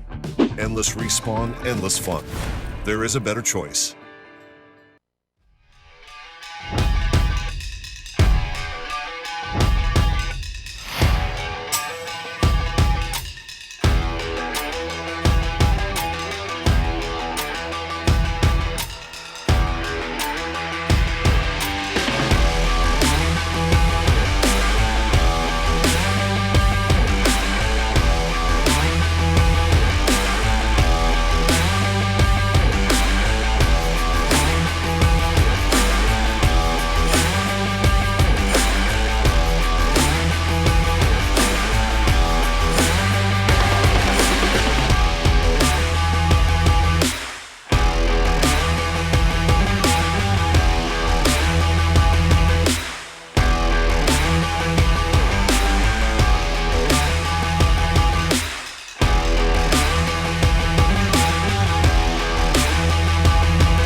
We're halfway through day 2 of the semifinals here at PMCO 2019 for the South American region. 2 games down, 2 to go. We've got Miramar and Erangel to look forward to. My name is Brainstorm. I am joined by the wonderful Smash as per usual. Luckily for me and luckily for you, you've got someone nice to look at, which is, you know, it's always ideal. If you want to keep up with all the action, you can head over to YouTube, subscribe to the PUBGMOBILE eSports YouTube channel where all the VODs and everything are uploaded. Also, the games are all streamed live, so if you want to watch it there, you've got an option. It's also available on Twitch as far as I know. And if you want to play PUBG Mobile, it is free from the Google Play Store and the iOS App Store. Certainly is. Story of the the semi-final so far is Influence Rage. They've managed to knock themselves up a lot of points. They're on 115 points now, I believe, with 70 odd coming from placement. There's so many placement points they've got chalked up. Oh, actually, they have 100. Off with a compliment there, You mate? did. You actually threw me off quite heavily. Actually, I think they have Excellent. 115 placement points, I believe, actually. So they've been doing a lot of work in the placements. I think they're 115 overall. No, they're definitely not. 115 placement points for sure from 6. So that's good stuff. Something like that. Well, I'll have to look because honestly, my brain is not working. It's fried. It's cooked. It's done. It's over. I can't remember. But Team Shit, Queso, that table didn't help. Either way, 13th. They started the day at 13th and then got themselves all the way up to 3rd with 2 decent performances. One Chicken Dinner obviously does the bulk of the lifting. Brazilian Killers, they've killed a lot of players, but they haven't done a lot of placing so far. So there's still a lot of action to catch in the South American region. A lot of storylines evolving and unraveling. Unfolding, that's it. This is Miramar. This is indeed Miramar. It's it's a beautiful map. It's been a while since we've had a Miramar game. We didn't have one, of course, yesterday in the semi-finals, and we then had a day off before that. So it's been a good couple of days since we've seen Miramar. So I'd love to see that. Have a look and see what colour the plane's going to end up being painted as we have a look. Center B, mate. I'm telling you, he waits for it. He sits on it. He's painted the plane again. He's just chosen a different skin this time, but it is Center B that has chosen the skin once more. He's slowly becoming one of my favourite players in this region just because he's painted the plane for the boys. So good job for you, Center B. Shout out to you. Imagine if there was like team logos you could paint the plane. Oh, that would be BM, wouldn't it? There would be like currently. massive. I don't think it's appearing on stream. Currently, we're seeing the players like doing the skin change thing. You have to like spend RP on it or something by the looks of it. It's generally about 5 players or 6 players who compete. If there was team logos available, the entire lobby would just they'd be going spamming it until the cutoff point. Yeah, you'd have 64 people going hard in the paint. Either way. Quite literally. Very literally. Having a look at the plane line, it's actually one of the most exclusive plane lines we've had on Miramar. It's excluding the majority of the northwestern part of the map. Certainly is excluding a lot of the northern side of the map, but it could be okay. Depends on where our circle does end up popping. Miramar has... well, you'd hope so, but a man can dream. I want one before the end of PMCO. I want one. You might be out of luck there because astronomically low chances of it actually popping that way. Yeah, I know. It will come up soon though, as it will be there. It is southern though, very southern, so it's quite friendly for the teams because the plane line is so southern. Miramar, of course, does have very friendly car rotations because there is just such a lot of hills and cover and defilade to get in and out and all sorts. There's not a lot of open fields, or flat ground, I should say. There is a lot of open areas, but just none of it's flat. As Miramar is quite rocky, as you'd expect with the terrain and the surroundings. It's looking like a desert. As Brazilian Killers have found themselves on the bottom island, actually. I don't think they've taken this loot location quite often. Usually it is Picado they choose, but due to the plane's path, they've adjusted their gameplay and they are looting that whole of the bottom island area there, the prison island. So they are uncontested as well. So I don't know if the lobby knows what parachutes they're using or they just avoid them, but I've never seen them be contested on the drop. I would guess it's down to the lobby knows what parachutes they're using. They go to ruins on Sanhok, which is the temple. They solo drop Pachinki on Erangel, and nobody challenges them. And normally Pachinki's a pretty popular place for teams to drop. But it's got to be a respect thing. Yeah, nobody in Brazilian Killers lobbies is challenging them in Pachinki at all. No, so it is. Their drops are what? Ruins/temple on Sanhok, and they've got Picado usually on lock here on Miramar. They got Pachinki on Erangel, and then on Vikendi, I cannot recall. on Vikendi, I reckon it would be something pretty central. It seems like Yeah. they just choose what they want and then everyone else adjusts around Yeah, I them. mean, what I want to see is tomorrow we're doing groups F and G, so that's not Brazilian Killers. They won't be playing. Yeah, I wanna see who drops Pachinki there. I want to see if there's other teams who are going to drop Pachinki as soon as Brazilian Killers are gone. And more notably, I want to see if anyone from Group G is going to drop Pachinki as they've played it. I mean, I guess both teams have played against Brazilian Killers in the last 2 days and not dropped Pachinki. So we'll see if they just leave it out entirely, if they've adjusted their playstyle out of that, or if it's purely when Brazilian Killers are playing that teams avoid it.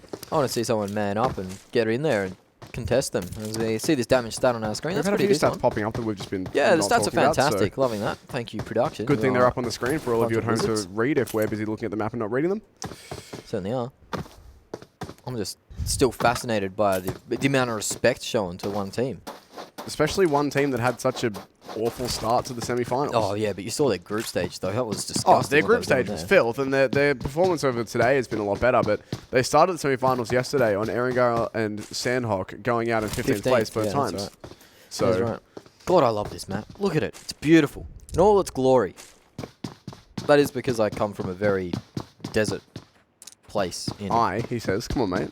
Don't exclude me. Well, I mean, I'm from Karatha, mate, so it's a bit of a desert itself. But... I hate just making up words. What? All right.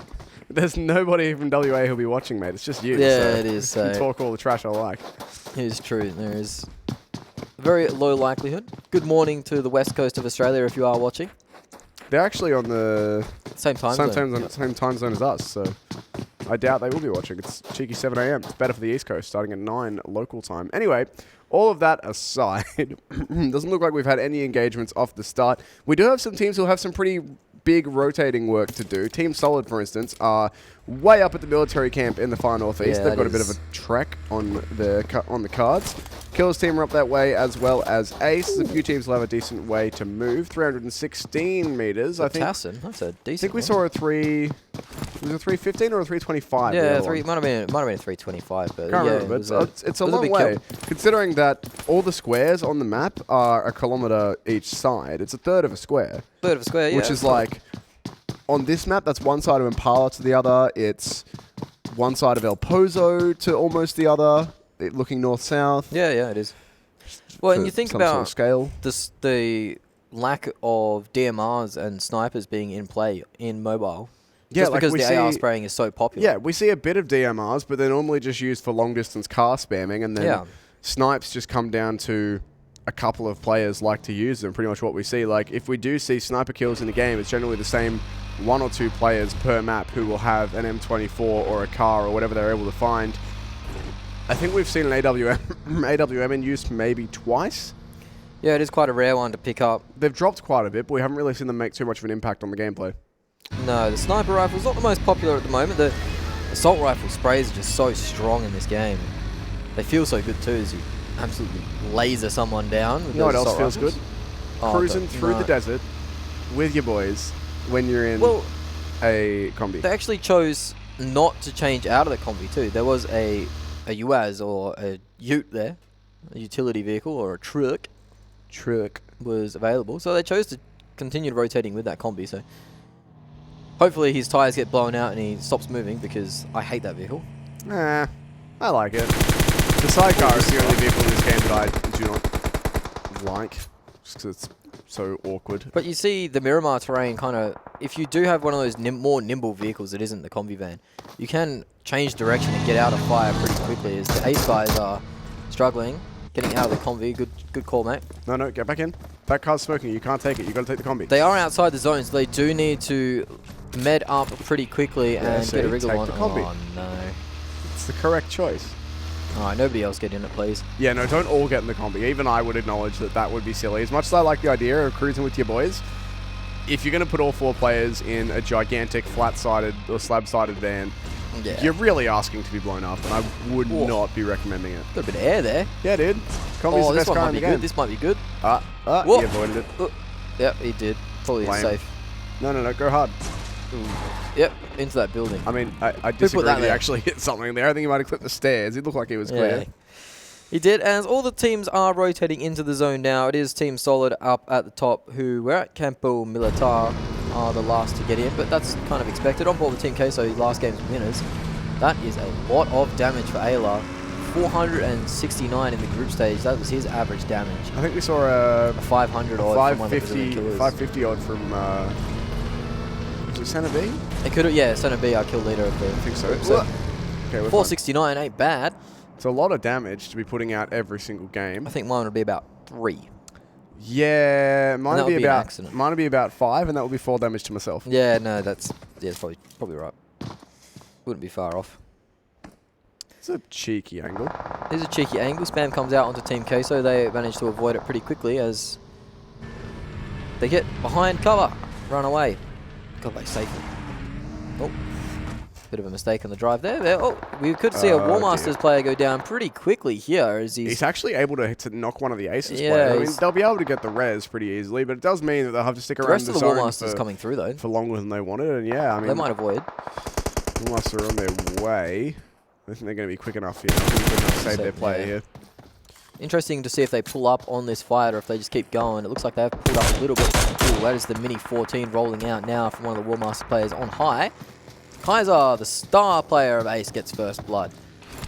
I say he's a star because he had multiple games of 5+ kills in the group stage. I think one point he got an over 10 kill game on Sanhok. That was an absolute blinder he played. So WarMasters, they are going to give up their one player and rotate in. They might be able to gatekeep Ace if they actually get in quick enough.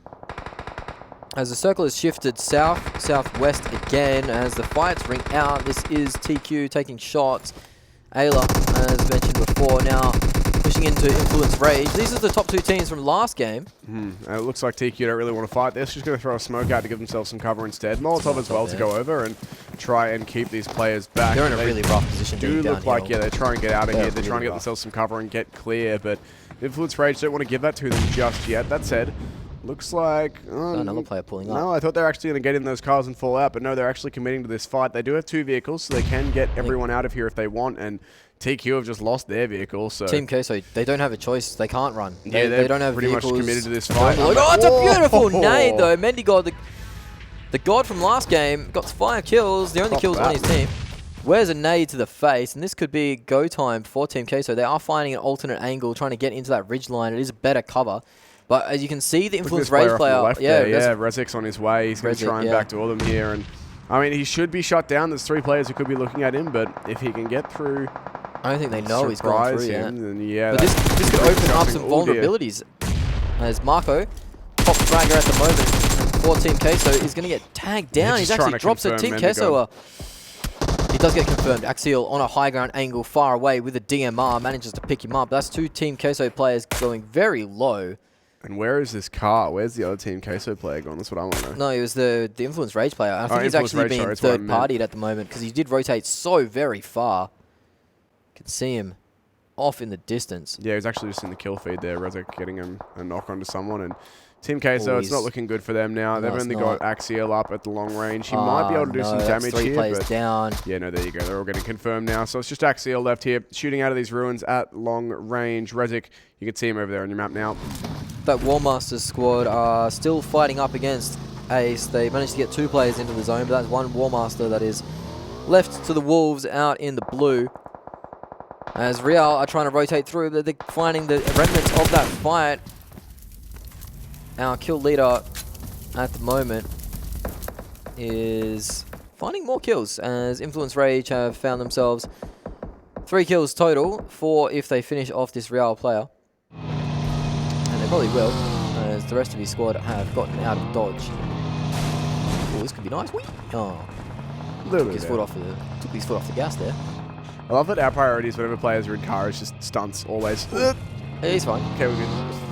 Just always make it look cool. Don't worry about getting where you need to go practically and efficiently. Just make it look good and we'll be happy. It's another SvG Real player dropped. Occupy the top of the hill here, looking towards that EVO player who's crawling down the hill. He's got a nice view, but that's about all, as he will probably go down pretty quickly here as the sightlines from the SvG players are pretty decent. We see Ace now getting involved in another fight. This is them now. This is Team Solid, who rotated all the way in from Campo Militar. They've been caught out and left wanting. So their game has been a lot of running and a lot of running from bullets. So far as 2 of their players have fallen by the wayside. Ace are managed to pretty revive low, one though. as well. I mean, they just had 2 players down, but they managed to get all the revives off them they've needed. In the meantime, SvG picking off some more of these EVO players. Team Solid will be able to get some revives happening for themselves, but they've lost a couple of players here, and it's going to be difficult for them. This is a very fun circle as it's ended up. Oh, that's Team Queso out in 16th place. The last game's winners have gone down without troubling the scorer, really. They got 1 kill onto Mendigod, but that was all they got. But this circle is hill dominated, as we got the Valley in play as well as Chumasakura. Ace on board with them.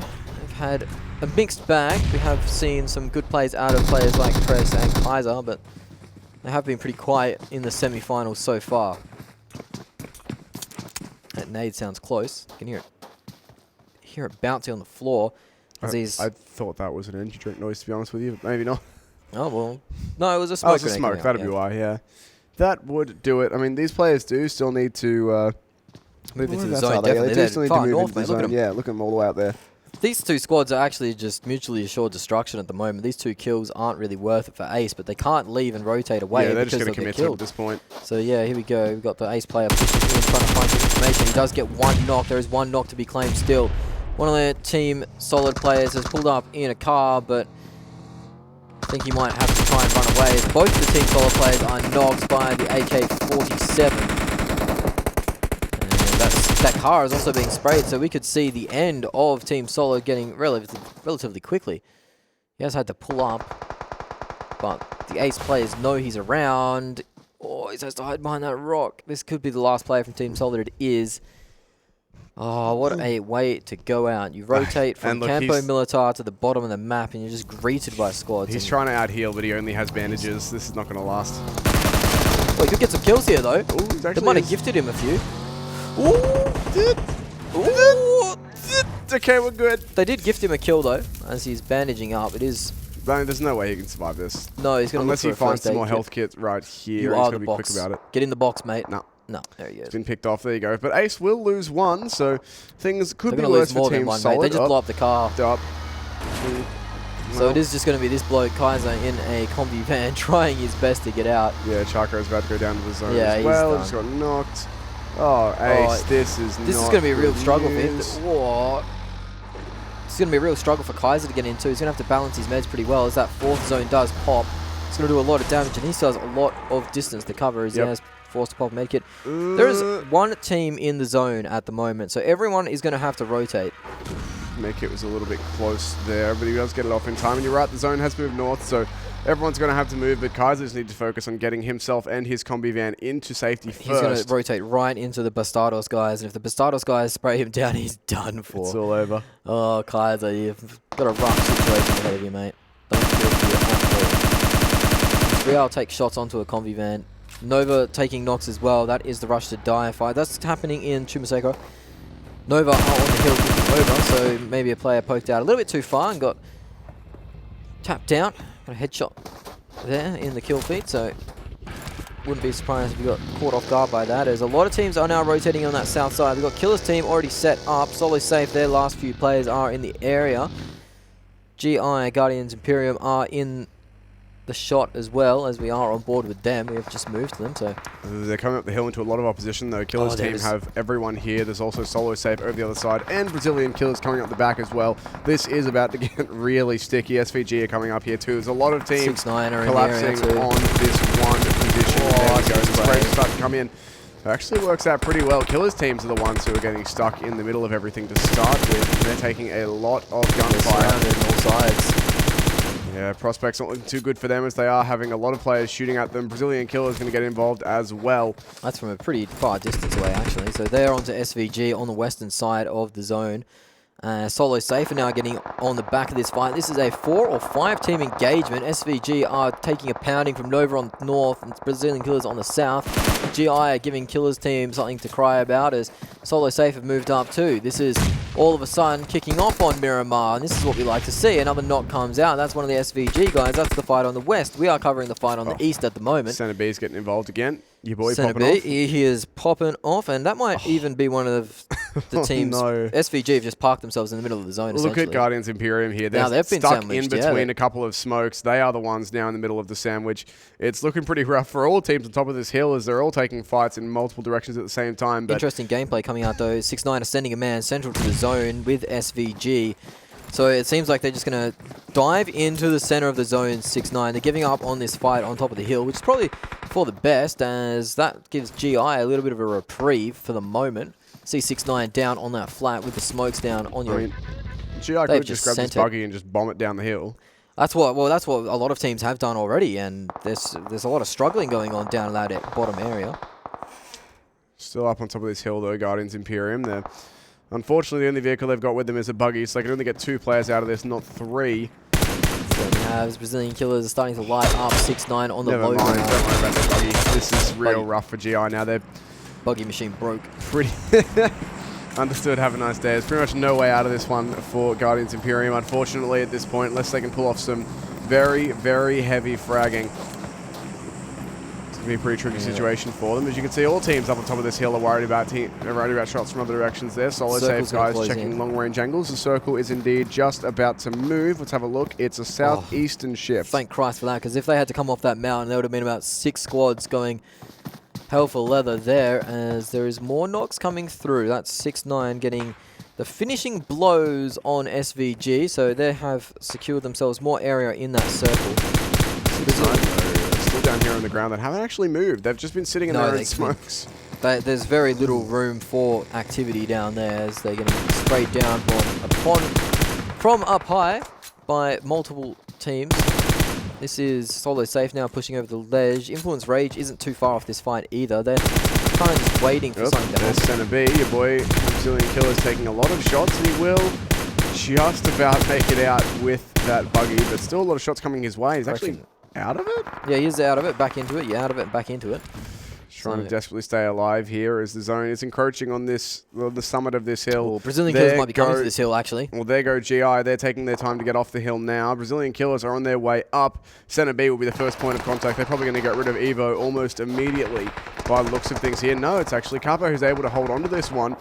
Center B just sent it in there. He really did. He really did just send it in there. He's got some homies to back him up now, and they are backing him up quite well, as Misek is in the mixture, saving his homie. The Brazilian Killers now have turned up to the party, and this is not where you want to be if you are any of these teams, as Nova are taking shots from the other side of the map, essentially. Ace Kaiser, he's still in the play, actually. He's tanking for as many points as he can get. He does almost go out. Actually, I believe that was Bastados getting completely wiped by Real. Yeah, as well. They're down out in 11th, so we just lost a fair few teams there, and that was always going to happen when we had this many teams in such open positions. Like, pretty much the main part of this zone is the hill. The teams on top of the hill are safe from the ones on the bottom, but not from each other. The teams on the bottom of the hill can be shot from everywhere, and if you're on the side of the hill, like Erangel is from GI, you're pretty much open to the teams on the ground. So there's no consistent cover that hides you from everybody here. Paralyzed gets knocked by one of the GI guys, but Center B is back on his feet and swinging, as he is taking knocks onto the Rush to Die players as they try and get up the hill. They're rushing towards his assault rifle at the moment. As Kaiser bleeds out, that's him. Dawn got 10th place, so he gets 2 points for his team, essentially. 6ix9ine wearing the brunt of GI now, so lots of teams paying attention to each other. As it seems like Team Solo Safe are just kind of waiting the storm out, as this is the M24 getting some action as well. Nova going to cop some more damage here as well. RD at this point, Rush to Die, having a very rough time, but there's so many teams who literally only have these smoke grenades giving them cover. 6ix9ine, they're one player remaining. Yeah, it's pretty rough for them. They do have themselves this hard, It's actually not Myth, it's one of the players in the northern side next to Rush to Die. Speaking of Rush to Die, they've just helped a bunch of damage from this last Nova player, but he'll be taken down. That will be Nova bowing out in 9th place, as this is the problem I was talking about. Fire is raining down from on top of the hill. There's a smoke out from Rush to Die, but surely these teams will start to run out of smokes at some point here. Center B is indeed knocked once again. These teams on the ground are really having a rough time, but the only cover they've got is the cover they've been able to make. And 6ix9ine, I mean, they do have themselves a hut, but they're taking so much damage from Rush to Die here. They can barely even res before going down again, sitting in the open. They're gone. Don't like that from them, and they are down. That's 6ix9ine out in 8th place. I'm actually surprised how many teams still have 3 players here. Casino on your screen is the last player from Rush to Die. Everyone else is either 3 or 4, so the majority of the roster is actually doing pretty well given how chaotic these last couple of circles have been. I don't think Pedro's playing today, mate. You know, I don't think he is either. So I haven't seen Might be using a sub. Might be using a sub, which is unfortunate because Pedro was a star in the groups. Paralyzed starting to light up feed as well as he's starting to get some knocks, but he has been knocked himself. RD's last player answers on to him, not liking the sound of his weaponry. Does have lots of smokes for cover, Paralyzed, but now this RD player has angered the Brazilian killers, the frag gods. The circle is moving in. He might just give himself up to the zone here. Don't think he'll let Brazilian killers get a free point. He'll just med up in the circle. He's actually outside medding up. Yeah, he will be. He'll be fine for a med or two, but unless he might poke out and try and get another kill. And this is what they're waiting for. Yeah, it's like there's no way this is winnable. Even if he does med there, Brazilian kills are going to keep an eye on it for most of the time by the looks of things. And well, you don't want him to poke out. Well, he does actually go. get knocked by Misek, so that's another kill for him. Yep, that'll be good. The zone will confirm that one, so that will be them done. They'll be able to get up, Paralyzed too, so more knocks coming. Then Misek straight onto GI, just head on a swivel, 180, gets another knock. So they are starting to rack up the kills now, the Brazilian killers, as we have 6 teams inside this tiny little circle on a hillside. So this is going to kick off with some beautiful action as we see a nade come out from Swag when he gets 2 with knocks. GI are down to 1 player or 2 players now. With 18 alive, I mean, I'm surprised given how much of a mess this hill has been. We still have quite a few teams hanging around in this. A lot of teams, a lot of players as well. GI down to 1, everyone else either 3 or 4. Brazilian killers and Team Solo Save, 2 of our biggest hitters still with 4 players up. Influence Rage right up there as well. Ooh, these are nice nades. Mitek here is going to spam some artillery over towards Real. Takes a few bullets for his trouble, but despite not getting anything with his grenades, will get cover safely. And Center B is going to land one. There you go. That's better from him. Nade on Sanhok wasn't too hot, but that one has landed right in where he wanted it to go. Another nade follow up. Will blow up the car, but it won't get the confirm on the kill. That said, Gee's going to get knocked and the zone's about to move in on him, though. He actually just gets straight out taken down by it. Center B goes down That's his again. third, so they need to get him up real quick smart. They do, but Brazilian killers have been good at prioritizing the reses and being able to recover their players who Real do might get get taken a down.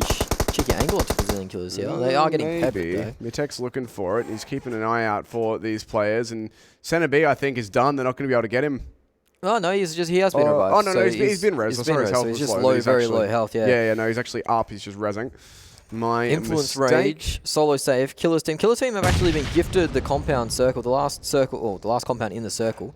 Center B is in a car, which is often quite risky. He's just going to send it once more. Brazilian Center B killers is again crashing in the late game. This is very risky from them. We saw him do it last game as well, but whenever there's one compound left, they do like to try and take that advantage away from the team who holds it. Currently, Killer's team, they're doing all right so far. And, oh my god, yeah, Center B is just going to go straight in for this. Watch, he spotted them out with the third person. In he goes, pre-fires one. There's one more player still in here, and he's outmaneuvered them perfectly. So well played for Center B. He's going to knock out Killer's team by himself, rip that compound away from them. Though, so he's bleeding. His 4th knock, but they'll get the res again. I mean, if he's doing the work, then they can afford to keep resing him here, and that's the 2nd time in a row now that we've seen Brazilian killers go for a very late game compound crash. Yeah, but they're 3 down at the moment. That's exactly what I was about to say. They are taking a lot of damage here. This could be the end of Brazilian killers. They do get 1 res up, but they've lost 2 players down, so Center B, he's a cat at this point. He's not like his 5th life or something like that. They have lost 2 players, but they've got 2 up. Team Solo Save are in a good position. That's the last GI player. That's the last GI player down, as you say. Influence Rage getting involved now. 3 players still up for them. Influence Rage have had an absolute stunning semi-final so far. Center B, the wrecking ball, the Brazilian bulldozer is up and alive, so anything can happen with that bloke on the field. He has been playing like an absolute beast. Up to 12 kills for Brazilian killers. We have our top 3 teams, though. It is going to be Team Solo Save, Influence Rage, and Brazilian killers. And this looks like Influence Rage trying to push in and take out Brazilian killers here, which they may well do.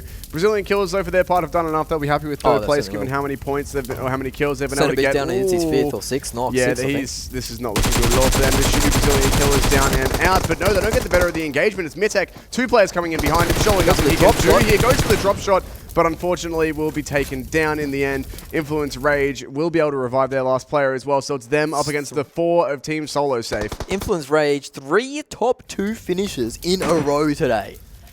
What a stunning start to the semi-finals for them. They'll be very happy with how this is going so far. They're going to be in a bit of trouble trying to get out of this hutch as your boy Duck, who had such a hot start to the last map, still alive with his team in this last one. Now, The circle actually does favor Team Solo Safe. They have the high ground as well. That's unfortunate. Team Influence Rage, we've got to move out of this compound and up the hill. Doesn't look like they have any smokes as well. This is all but a Team Solo Safe GG at this point. The zone favors them. The circle favors them. They do have the high ground. It's over Anakin. Influence Rage have to make it out of this compound somehow, and there's no vehicles or anything they can grab for cover either. They will get a couple of smokes out, and that actually, I think, might just be enough to get the firing line secured. But that's powerful with those smokes. And if they manage to get one player up, here he goes now. Oh, Rezek's moving up. He's got a mini as well as an assault rifle there. Getting sprayed at. They have got a few players across. Well, they're actually doing all right so far. They've still got a few players quite low, but they've got a little bit of time as the zone does start to come in. It will be going for this run straight up the hill, though, and this is where things get tough. Yeah, this should be a Team Solo Safe GG at this point. There's very little they could do. They're actually doing good amounts of damage for the horrible position they found themselves in, but it's down to just the one player left now. This should be all said and done. It is indeed Team Solo Safe grabbing themselves the chicken dinner with 4 players still alive. Only the 7 kills for them. It's not the biggest kill chicken dinner that we've seen. No, it certainly isn't. They'll still get the points on the board. Influence Rage, another top 2, as you say. 12 kills for Brazilian Killers in third as well. What? Centerby, that game was just absolutely comical from him. The absolute battering ram. I believe he got knocked 6 times. It took him 6 times to knock him out. Something like that, yeah. It must have been 5 or 6. His gameplay this round, in particular, it was just it was battering ram. It was brutal aggression that sent him in first. You'd get all the information, maybe a knock, maybe 2, 3 in one case. And then all the rest of the boys would pile in, manage to clean up the rest of the fight before he bled out. So take a bow, Centerby. You've done your team proud, getting 7 kills as well. So yeah, you should be up there on the kill leaders now. Sometimes the entry fragger roll, you kind of just wear a few bullets to the face and that'll be it. But sometimes you frag out, you look like a god. But Influence Rage, they did well there because they were in this tricky situation for a long time. But Team Solo Safe, the whole time the hill fight was going on, they were just kind of proning out, not taking any shots. They were being so passive in their gameplay, knowing that they were playing for the late game. They weren't playing for these 1 kill points. They were playing for the chicken dinner, and it pulled off and worked out as they were managed to secure it. Didn't choke it out, so that's good work from them. And you got to take that at the end of the day, right? Even if you're not getting too many kills, if you get the chicken dinner, then you're going to be pretty happy with how everything goes. We do see them closing out the game again there, but I mean, consistency for Influence Rage is a big one. Brazilian Killers playing much better today in terms of the fragging capability. Those are our big talking points so far. Both of those teams have had a pretty big return to form, I would say. Certainly have. Team Queso went out in 16th place, I believe, or thereabouts. So unfortunately, they weren't able to back up their first or their second game win on Sanhok. Yeah, I would have liked a little bit more out of this game, I think. So, yeah, you think that they'd drop down pretty heavily and Brazilian Killers would push up into second place or around abouts there. Influence Rage will increase their lead, though. Another second place, some decent kills in there as well. So I can't believe the amount of the run that they've had in this semi-final, because the level of teams in the semi-final, it does go up a notch. You do get rid of that bottom 8 teams. So some of the teams that are a bit of free food for some of the better teams, they've been eliminated. Yeah, and so all of a sudden should be getting harder and more competitive. Theoretically, they should be getting harder, but Influence Rage just keep getting better and better. They do, and they've been playing very well so far. So if they can keep that sort of form up, I think they're going to be very happy with how things have gone for them, given, I mean, the first couple of days of semi-finals, of course. There's a lot of games yet to be played. Each team plays 16 games so far. Mendigod was lost early, and that's one of the players that we've been highlighting for Influence Rage because he's just been such a stunning player. He got 5 kills in the Sanhok game, and he's been really their top player for the whole tournament so far. So to lose him early was pretty rough, but they still managed to get them second place after losing their star. Yeah. That's very well adapted by the side of Influence Rage. So I can't speak highly enough for them today, especially. If they can finish off Erangel with a chicken dinner, then they'll be setting themselves, booking their ticket into that top 16, essentially. I mean, yeah, if they can grab themselves another top 2 finish, they don't need it, but if they can get one, then, I mean, like you said, top 16, regional finals looking pretty damn good for them. It's the bottom 8 will lose after all 24 games at this stage, 16 per team. We've got, after today is done, we've got 1 more game for the night of games today. We've got 4 more games competition after this, I believe is the way it would work. Another 16 games, that sound about right? Yep.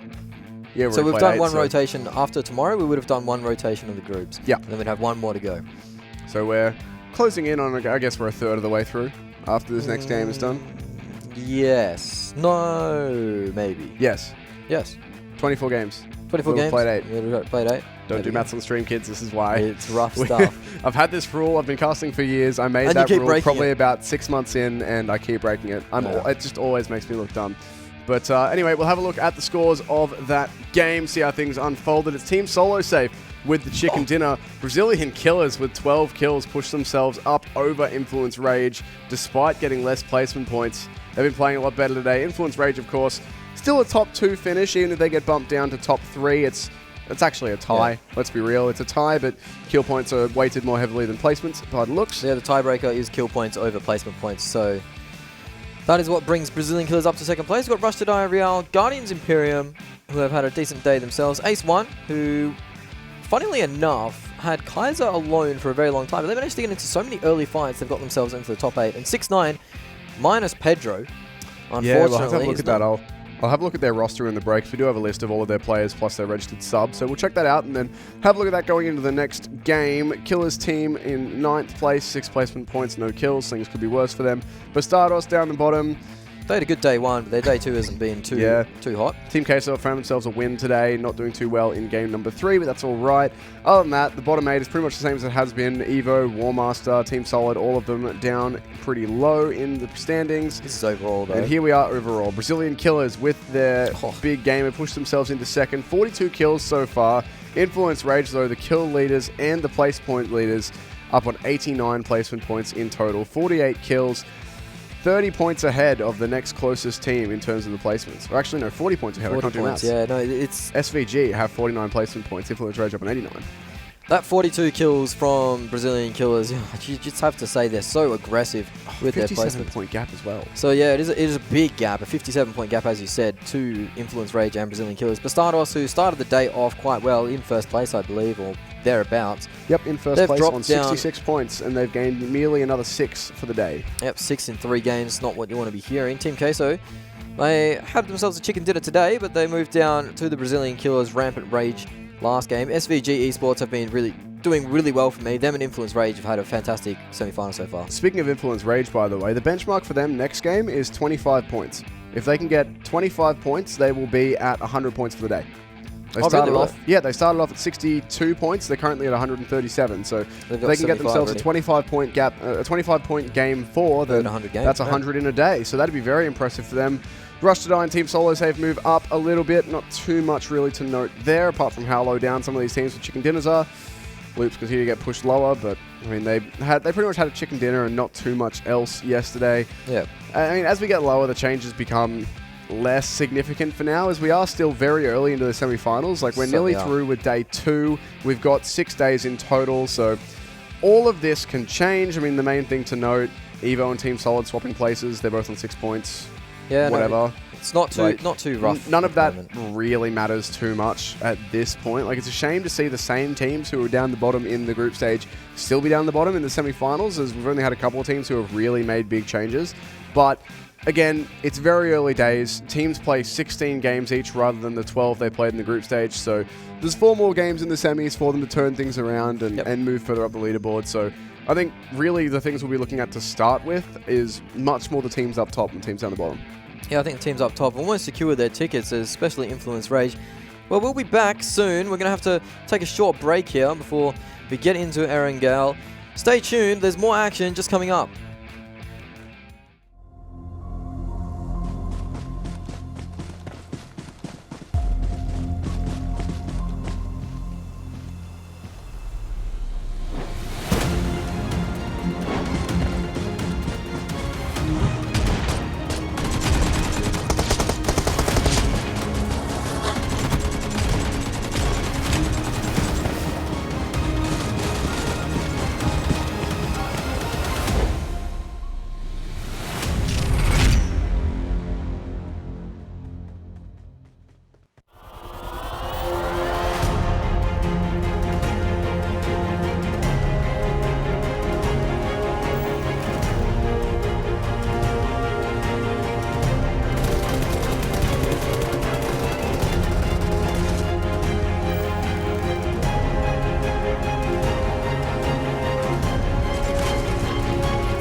team of 4 when everyone else is 2 or 1 player remaining. Last time we saw this happen, it was the 1 player who did...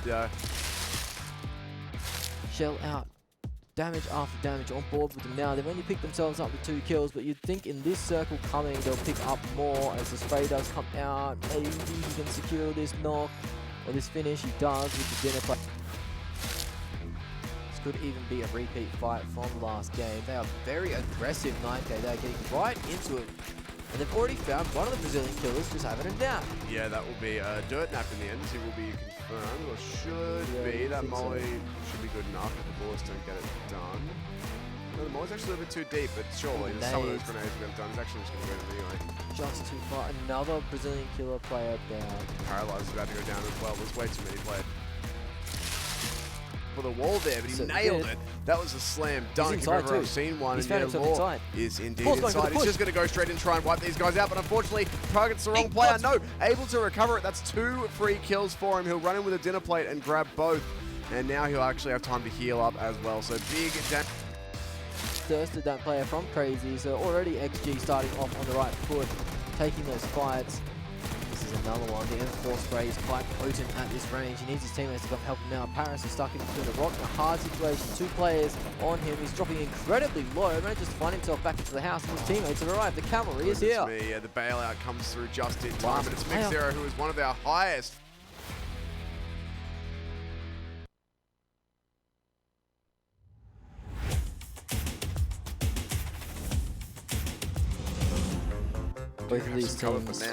Both these teams had a pretty poor game 2. Oh boy. XG and Cream, so neither of these teams are going to want to go out early. It's about to be so rough for Brazilian killers. IN, are they actually giving it up?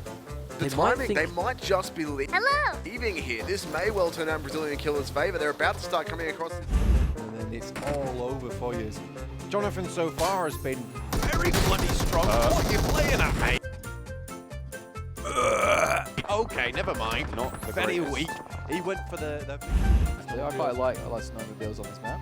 They feel very comfortable to drive, so that's good. Stick to the ground. Oh, talk about comfortable to drive. Tempo trying to go for that 360 barrel roll. She's alright. 5 points because they did stick the landing. Yasha up the stairs, does find the knock, refrag from Unique's teammates. Kitsune looking directly through the window, a really strong play here. 2 downs, very low HP, and he goes. Doesn't get the knock, hang on a minute. How's he survived through that? Unique, they're really on the ropes now, but finally. Spraying down on actually... and they're going for it! Is this going to be execution? Yes, Iraqi Elite is going for it. And a car. Quiet falls. Rivalry could go ahead there at the end of the game if it continues on. S7 at the moment, 4 kills in the bag. Oh, you're sliding. Ooh. All right. He made it into the water eventually. Yep, nope, we're fine. Nope, they've still fallen in. All right, well.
Time for our final map of the day here at PMCO 2019. It's the South American region of the Fall Split. We've already had 3 of our maps. We've done an Erangel, we've done a Sanhok, we've done a Miramar, and now we return to Erangel, where the game started, where the day started.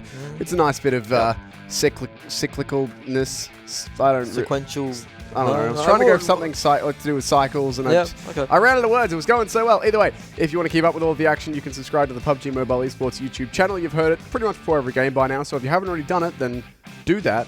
We're still going to tell you to, so hey, you'll get reminded. So close to 1 million subscribers too. I think we're only 40k off, so really get onto it. Yeah, I didn't actually look at that when I subscribed to it the other day, but there you go. And of course, if you want to play PUBG Mobile, it's free. You can get it on the Google Play Store or the iOS App Store, depending on what phone you have. Just make sure you've got enough free space for it. That was my problem. Yeah, takes up a couple gig. You gotta squeeze it in. Had to delete some music, but we made it. Yeah, we made it. That's good. Well, you know who else has made it? Influence Rage. They've definitely made it. I think they've made it to the top 16 off the last 2 days alone. Can we point out? They're on 137, I think. Yeah. They need 25 points from the last game to make it 100 in a day. If they do that, they'll be at 162, right? Yeah. 100 points in a day. 100 points in a day. Brazilian Killer's got 199 in 12 games. In 12 games. So and they'll be at 160-something off 8, with another 8 to go. So, I mean, that's a great start to the semi-finals for them. Like, it's unbelievable, really, how the difference between their group stage games and their semi-finals games have come about. It's also worth noting that no one else is in triple digits yet. No, no one else is. The next closest is at 80 points, I believe. Yep, and it is Brazilian Killers the next closest. They have rapidly moved up today. What a difference a day makes. And we do move back onto Erangel, a map where Influence Rage did win before. I can't wait to see what Center B decides what the plane will look like today. Speaking of 6ix9ine, by the way, we're going to talk about that briefly. Tassin is their sub. Tassin is their sub? So it looks like they've got Pedro out for Tassin. All right. Hopefully everything is all good with Pedro, my boy. We will confirm that when we see them jump in. Just make sure we have a quick look at the player names. But don't think we've seen Pedro so far today. And Tassin being in means that at least somebody is out. So either way, back onto Erangel. We have a very even plane line through the middle of the map. Yeah, it is very even. It's going to be a beautiful little spread here. Everyone's going to get to exactly where they want to be. The military island people are going to be struggling, but apart from that, it's going to be pretty smooth sailing, I guess. It looks like Pachinki will get dropped out by the Brazilian Killers, and the way they've been playing today, I wouldn't want to challenge them at all, as they've been going hell for leather. Unfortunately, it looks like there's not a lot of action that's going to come about in our first little area, or first little part of the game. Here's what we're going to look at. Are Brazilian Killers going to drop Pachinki? Yeah, they have. And will anyone else challenge it? No. The answer to those questions in that order are yes and no. They will drop Pachinki, and nobody else is going to touch it.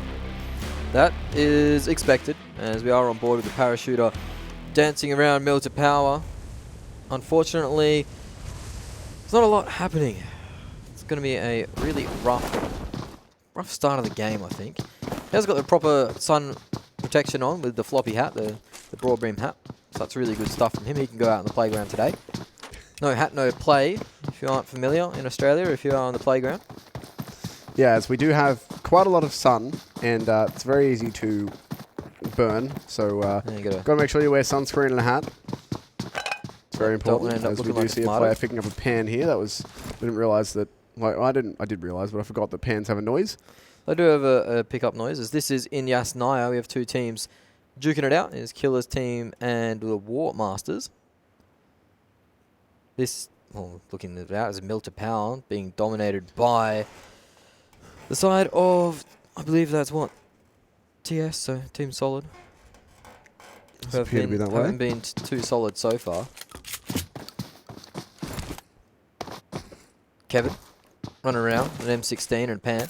That is about all he's running around with. There's no vest. There's a level 2 skid lid, which is quite expensive, by the way. What, a skid lid? No, a level 2 one. Oh. That's almost maximum protection, mate. Almost. More than enough protection for a push bike, but I mean, not for a gunfight. Yeah, I guess. I wouldn't recommend wearing a push bike helmet into a gunfight. I mean, I would just recommend staying clear of gunfights for as long as possible would be my recommendation. Forever is a good amount of time. Unless it's in like a safe, controlled environment like paintball or something.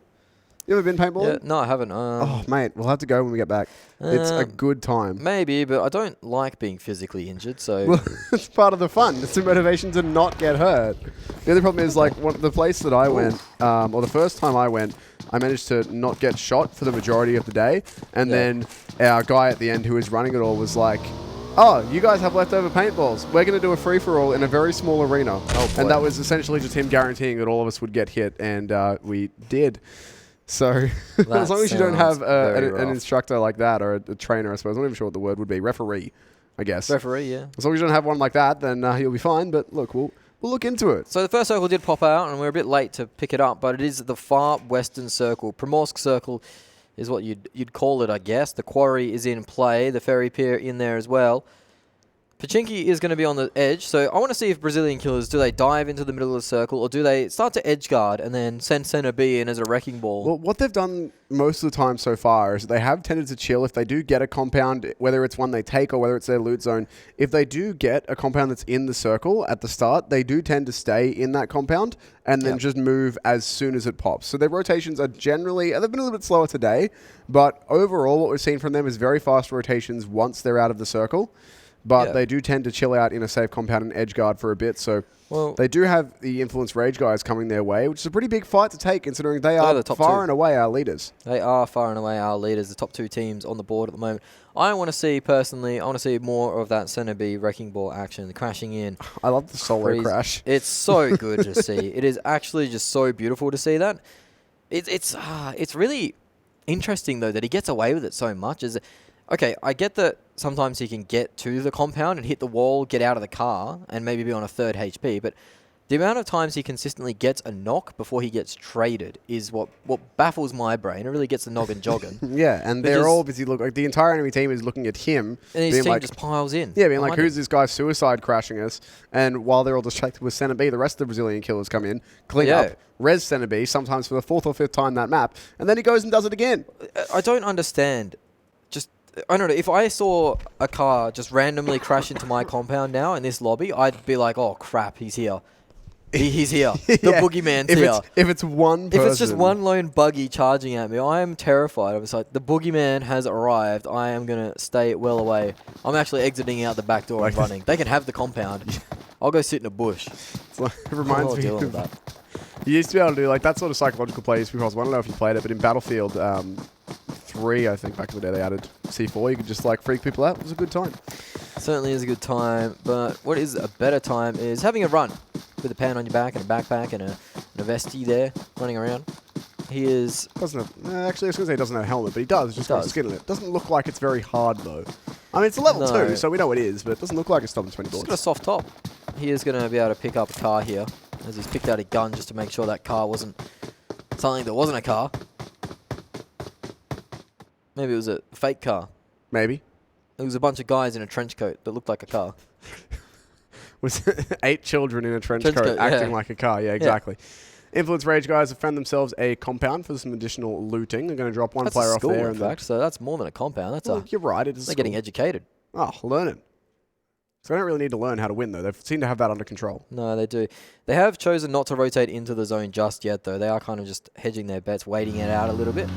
As we are on board with SvG, one of the more improved teams going from the groups to the semifinals, as they are on the farm on the ranch, picking up some fellas, moving around. Good stuff from them. They've had a good start as the circle now starts to close in even faster. Still got Ace up at Severny. They've finished looting. They're going to head in. EVO, we're all the way up at Stalba area, so they're heading in now. They're just moving through Yasnaya, where WarMasters were located for the majority of the game. GI, another one of those outskirt teams coming in from Milta Power. They'll go through Milta, be uncontested. Nova, I believe they were the only team that did drop, maybe Real dropped as well, into the military island. They're going to find themselves there. That was actually Team 6-9, in fact, moving towards the bridge on the western side of the military base. So it could be some action there, as we do see SvG get a knock and a kill. Yep. And he gets runs over for the thirst. So that was a bit of rotation out of the farm area going down. So a bit of farmyard shenanigans going on.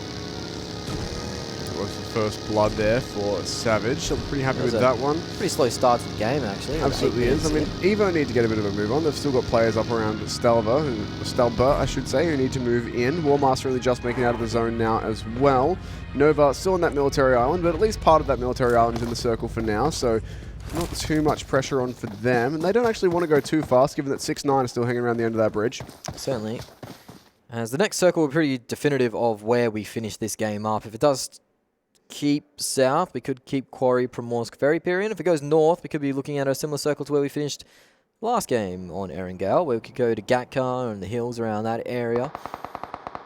Hard shift east will lend a lot of teams in some strife as we hear some gunshots go out to Killer's team. They are trying to rotate in, find themselves at home. This is a nice spray down onto the rush to die, guys. Real have been not too afraid to get into a fight nice and early, or get into a fight, period.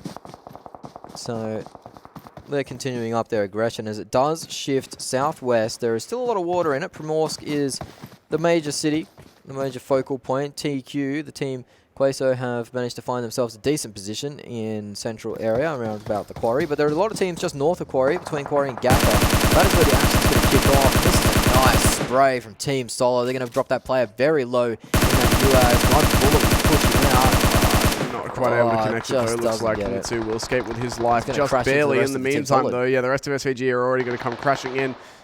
Nitsu actually goes down coming out of his car there, so Kako and Swagger need to win this engagement, but Team Solid already bleeding a bit. They've had a few players knocked, I think one at least confirmed, so Kevin may well be the last one. Oh no, there's one up on the hill as well, so it's Kevin and one more who are still standing here for Team Solid at the moment. Certainly will be. The yellows are hotly contested. Grenades come out. Of course, this right arm throw is quite powerful as you can throw from essentially cover.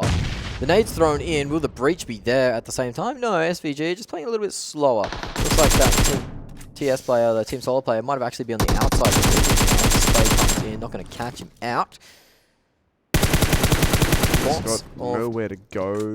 Actually, he has made the cross, but he's going to cop a tag there. And now they know where he is. I don't think his teammate up on the hill will be easily available to give him cover, or easily able, I should say, to give him cover. Not unless Swagger pushes out the front. Quite a way away. Swagger pushes out the front, he might open himself up to line of sight, but looks like he is staying disciplined as they have all four players up on side of SvG. He's got out of the building, which is the most important part. If he was stuck in the building, then anything's going to happen. But Kevin's going to start spraying out, start heading back as well. He's not too sure which way he wants to go. He's not sure if he heads back, he might open himself up to an angle. But now there's 4 players here. Surely they'll push him and take him out at this point. You'd hope so. This is a silenced mini Uzi, which is quite nice to hear. They've shut down another angle, so he can't rotate past that window again. Otherwise, he's going to get lit up. He's done, surely. Oh, he does manage to duck, dip, dive, weave, and the player is pushing around the corner. There's 4 players here. Kevin is doing his best impression of Ballerina, tap dancer, but he's going to get taken out by that silenced mini Uzi. Players from up on high aren't going to be able to help out too much. Kevin's cooked, essentially. Yeah, he will indeed be confirmed here in just a moment. And they have spotted out this last player from Team Solid as well, not found up on the hill. Looking like he's going to grab in jump in a car and try and bail. Yeah, knows his teammate is beyond help at this point. I think he'll get out of there, but he's going to be the only one left for Team Solid already. Brazilian Killers have rotated all the way from Pachinki. They headed up north past a few teams, managed to get there safely. So they are finding themselves in a fight with EVO at the moment, taking shots. So watch the kill feed for that one as we follow the action of the rotations in on the northern side as GI, EVO all going at it. That is Ayla getting a long shot actually onto one of the 6-9 players. 6-9, of course, using a sub today. But nonetheless, they've had a decent day placements-wise. Yeah, not doing too badly considering they do not have their, I believe Pedro is their captain as well. Let's have a quick glance at that one. I'm not sure if he's the captain, but he's one of their star players. No, he's not apparently the captain. I just don't know why I had that in my head. I guess because he's just been clutching up for them. Either way, it doesn't really matter. I think that'd be why Shinny was captain, because he was just being set up quite a few times. Like, they'd send him, they give him some good gear, send him into the circle, or send him somewhere by himself, and the rest of the team would go crash somewhere. But this is a 3-way fight. Brazilian Killers, EVO, and GI all in the mix. The circle is moved very far away from them as possible. It is still on that Quarry area. And this fight is in the far north, and as that dinner plate rolls out, so you can hear the shots raining out of that. The pizza gun, dinner plate, whatever you want to call it. It's brutal on those cars, and is lighting one up right as we speak. So Brazilian Killers have a long way to rotate, and they don't have too many vehicles to do it with. Looks like they've only got the 2 actually. So Center B can't get up to his shenanigans where he just runs into things. Unless they want to put all 3 players in one vehicle. It's not the smartest idea, so they'll probably go for a 2-2 split here. We'll see. They are getting on the way, though. EVO won't be able to keep them there. Guardians Imperium coming in outside the zone as well. On board with Swagwood. So they might actually, they found a bike, so they have 3 vehicles now. It's not the worst split. This is the GI guys trying desperately to get in and find some reprieve. With dinner plate rolling out. It has a really unique sound, doesn't it? Ooh, that car is not feeling too hot. Needs a mechanic on that one. Yeah, you go for a service. If my car was doing that, I'd definitely be going for a service. I would have gone for a service quite some time before it got to that point, ideally. She'll be right, she'll be right. It's once it starts getting in the cabin that the smoke becomes a problem. Oh, yeah. Up until that point, you don't need visibility. The engine probably still works. She'll be right. Well, I mean, it's still making noise. It's making noise, it's on. So, try and scale this hill with it. Yeah, I guess that's how that works. EVO are taking some shots here as they try and rotate out. A lot of bullets clanging into the body of their vehicle. Might have lost a tyre there, actually. Yeah, no, it looks good. Maybe the front right? I think front right is gone. I'm not sure if he just lost it or if it was already gone, though. It's going at top speed at the moment. It sounds like he's stuck in second, but... Well, that was anticlimactic, but they will get in here just the same. Honey, I'm home. This has been looted by the side of Rush to Die, so not going to find a lot there. It is the Bastardos guys up in the north. They have a decent compound to work with as they are on our screen. Influence Rage, the team of the day and team of the tournament so far, the wild card. They've got a lot of cars, they've got a lot of room too, and they're going to be pushing into the back of some teams early on. Circle, it's been pretty friendly. A lot of teams still in the lobby, 16 of them in fact, if they're alive. So EVO have found themselves in a bit of a rough situation as they pushed a little too close to the Rush to Die guys. We did indeed, but I think they'll be able to get into some cover for now. There's a car stuck there. That's unfortunate for them. Grenades coming out from Rush to Die, but I don't think they're going to quite reach far enough. Nope, not cresting the hill, but getting close. There's about 4 or 5 of them coming out at once. That's scary stuff. That needs a bit longer, but still don't think it's going to find anything. Does not. They think they're in the smoke. They're not. They're actually just up at this building, mate. So that's it. Ali has been knocked, so they know where he is. They should have a good idea as Real starts getting onto Killer's team. That's more central to the circle. The first player does go down and out for EVO. The second one's bleeding out pretty quickly. Yeah, it's not looking good for them here. They're about to be in a 2-on-4. They're going to get a couple of nades out, and this run from Force could be quite good. Where's the boom? There it is. It just went off next to Lux there. Didn't really hit too much, unfortunately. It went off right next to this guy. Here we go. Dinner plate. He's reloading the mag, putting a new pizza on the front of it. See what he can get with that one. Is it a spicy pizza? That's a nice nade actually. There. He knocked down Shrek. So there's WarMasters are they going to crash? They're hearing a lot of gunshots. They haven't decided they want to commit to this fight yet, but if they come over here, they could end up backdooring Rush to Die. This isn't too central, so WarMasters might just choose because of that not to do it. There's players spotted on the ground floor. Need to get upstairs real quick smart. This compound is not long for 2 players or 2 squads, as now they're starting to clean up kills on the Rush to Die guys. There's 2 upstairs cowering in fear. One gets knocked, the second one around the corner does manage to get a trade, but enough because Thirsty doesn't manage to get it. He's going to get finished off. No! He's going to have to reload this M4, so finally he goes down, but 3 players on the deck for Rush to Die. That could have turned awfully sour, awfully fast. That was a heroic effort. He nearly got a 1v4 out of that. Almost got the 1v4, and sometimes that can happen, but WarMasters actually hear this. Now they are rotating towards it. They are rushing in. This could be a third-party engagement, essentially. See, more shots break out, and that's ace players going down there towards the eastern side of the circle. Team Queso also getting a few players knocked out. Kaiser is down on his knees. This is the WarMaster guys cleaning up the last of the RD squad. So Rush to Die, they did a nice breach, managed to keep 4 up, but WarMaster is picking up the scraps. They're going to clean up. There's a pan kill. There's a confirm with the pan from Avicii onto Kaiser there. So that's 2 players down for this ace squad. Things not looking so hot for them as SvG have taken up position inside their town. Well, Team Solid Safe getting beset in their houses as well. Circle moved north, so it is going to finish around the quarry, just northern hills of the quarry, as one of the Brazilian killers hopped out of a car again. He's going to get picked up, but some silly... They got to stop doing that. They really, the teams haven't won some map. It's actually comical how many times people fall out of cars and die. Especially Brazilian killers. They do it quite a bit. Yeah, they do. Center B's done it a few times. He has indeed. I mean, he's just been trying a lot of things. Yeah, so. he's been pretty unique in his gameplay. As we are on board with Bastardos, they are looking at Team Solo Safe, and they're liking what they see. They want those yellows to themselves. This is on the outskirts of the zone, so if Bastardos tried to rotate past them, Team Solo Safe would probably have something to say about it and try and spray them down. So Bastardos think that maybe we should just clear this. This is probably a better idea, and if they can get this clean squad wipe, then that collects them 4 points and put some better positioning, some free rotations in. See some vehicle here, some vehicles roll out. That's one of the Solo Safe players making a mad dash for it away, or maybe protecting the vehicle or moving it a bit far.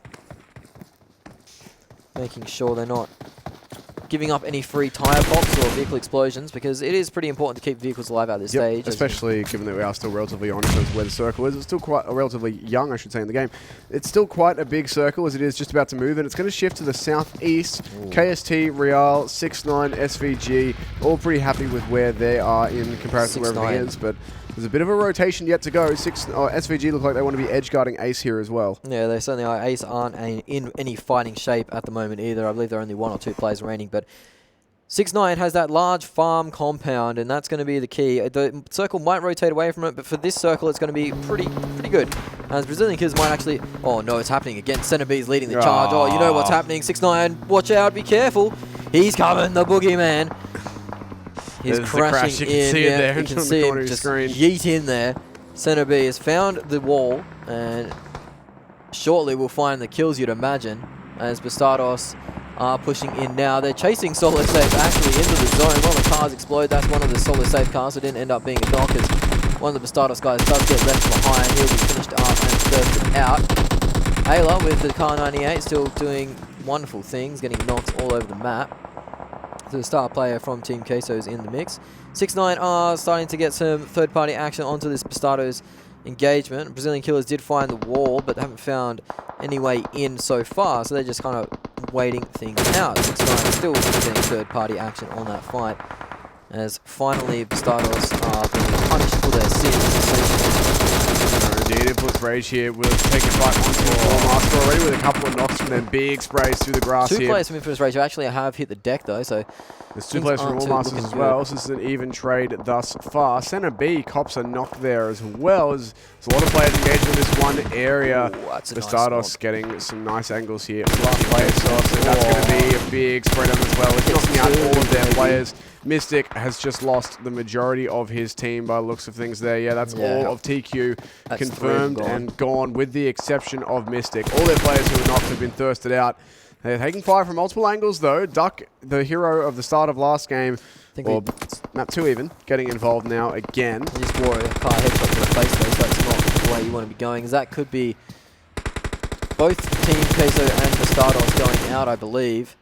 No, Bastardos still have 1 player remaining. GI are now rotating in towards Brazilian Killers and 6ix9ine's compound. Brazilian Killers being awfully quiet on that front, and they are wearing some knocks now as Mitiak goes down, and finished out actually by 6ix9ine. So 6ix9ine are wearing the good side of that engagement. Ace lose their last player in the blue. SvG, they're hurting too. This is a lot of action going on in this circle. So Brazilian Killers down to 4. That's one of the big talking points at the moment. Bastardos 1, Solo Safe 1. Brazilian Killers down to 3. 3, yeah, so they're no longer at 4. Still got a bunch of teams at full strength though, as this circle does shift southeast. It's SvG who are the only team actually inside that circle at the minute. Once again, Brazilian Killers will be getting on the move pretty quick. 6ix9ine also on their way, but this is surely about to get a little bit messy. There's a lot of teams on the northwestern side of where the circle is right now. They're all going to have to go a very similar way to make it into safety, and Influence Rage going to start it off the right way with the DMR. It's more Influence Rage, more action from them as they've found a knock. Will they be able to finish it off? Not sure. Nova Esports, yeah, it looks like they're in a rough spot at the moment as they are getting knocked around from all sides. Real Esports lose 1 as well, so he's on the deck. Nova do end up losing that player completely. There is a lot of rotating to be done for these teams at the moment. Real and Nova on that eastern side or north side of the circle are very much getting very familiar, as the last player from Bastardos is trying to rotate in. Could see him going out soon. if they manage to find some connection. He's going to go right in behind the side of 6ix9ine. Influence Rage are now wearing a bit more heat as well. This is, look at all these players. Goodness, the Rainbows. this is like 6th and 7th party at this point. So longer just third. There is a lot of teams behind, a lot of others. Influence Rage have got their last player. 6ix9ine finished off the starters. Actually, they're two last players coming up behind Nova now, putting some bullets in. Brazilian Killers coming in behind. I can actually see the team they were behind, so we just swap cameras. KST, but SvG are playing very careful at the moment. Center B starts to light up kill feed. SvG starts to get a knock now as Real have found an angle on them. They are in a little compound now, SvG, so getting out of that's going to be difficult. They're going to hope for a circle shoot towards them, but we see the gunfights right now. This is Paralyzed on board for him, trying to spray into the smoke and find anything he can, but unfortunately just a little off the mark. A knock does come down. It's this Killers team onto the side of Real. That's 2 Real players on the deck, I believe, so they're looking a bit worse for wear. It's much nicer work out of Killers team there as well, being able to confirm a couple of the frags they did end up starting. 6ix9ine and SvG, both with a player down. If they cannot res those, we'll have no teams with 4 players up. Killers team will be able to revive theirs. There's the revive coming through. So Center B gets finished off. It was only his second knock that time, so didn't end up finding himself on the deck a few times. As Paralyzed gets knocked as well, yep. Swagwin, the last player alive from Brazilian Killers, needs to get a wriggle on to help his mate up. So 6ix9ine are finding themselves in a very good position, and they've got a lot of kills to go with it too. They've been quite active, but despite losing Pedro and using a sub today, they've still had a pretty decent day. You can see them using a bit of a car wall to move up. It's quite well played. I like the use of the vehicles as cover late in the game. Can be quite handy. Brazilian Killers on the southern side of the circle, or the eastern side, or western side, sorry. That's a lot of directions. But that was way too many compass directions for me. Yeah, it was... They are on the western side, looking downhill. The circle's moved. Real are the only team in it, so SvG are going to have to try and move out of this compound. There isn't a lot looking at them at the moment. Maybe 6ix9ine can take some shots at them. The other big thing is that this circle movement is going to force the majority of these teams off this hill as well. They're going to have to go downhill, where 6ix9ine will be waiting for them to do exactly that maneuver. 6 kills already for 6ix9ine this game. They've done all right so far, but still 7 teams up. They've got a bit of a way to go if they do want to get themselves into the higher placing points, but there's not long until this zone starts to come on in. Just 11 seconds until it will be closing on these players, so this hill will have to be vacated pretty quick smart. 6ix9ine getting themselves the first couple spread out as well. That's the knock and the confirm on to Paralyze out of Brazilian Killers. They're now just one player left, along with Influence Rage and EVO E-SPORTS. SvG, as they're trying to get out of that compound, is getting punished and pushed because rotating under compounds in the late game is quite difficult to do. Real are waiting for the last player from Real to finish there. That's a big spray down by Myth, but he's end up going to wearing a bullet to the face as well, as third-party action does come in. This is Brazilian Killers out now. 6ix9ine didn't get the memo. That's Killers team done as well, so we're into our top 3. Oh, goodness. And a lot of people on the deck too. Yeah, there's 2 revives available for 6ix9ine here. SvG have lost 1, but 6ix9ine can get themselves back into winning ways here if they can get both these revives off. It'll be a 4v3, only 1 player up for Nova as well, and crucially, all of 6ix9ine are together, so these reses are very doable. That said, this one Nova player is sharing the hill with 6ix9ine, and of course, they've still got to make it into the zone as well, which currently SvG are the team occupying that. They're hiding behind a whole bunch of smoke down the bottom there. There is a decent amount of work here for this 6ix9ine team to do, but given that they are the other team with 4 players up, they're in a pretty decent spot. Ooh, and Nova player made a run for it. I don't know if he was spotted there. Don't think so. It looks like he could have been, but I don't think he was. Yeah. He did the worm, got up, moved about an inch, got back down. As Savage on the rotate, or SvG on the rotate now, but there's just nowhere to go out of the frying pan into the fire. The Nova player stood up to try and get some action, but down he goes again. He does manage to get one of the knocks, so that's going to give a little bit of breathing room for SvG to get a player up. Molotov comes out. It's the wrong tree, but yeah, wrong tree. Unlucky for him, as they're going to start to finish off some of these SvG players. Nova does go down. They're finished and done for today. The last players from SvG. The death knell tolls.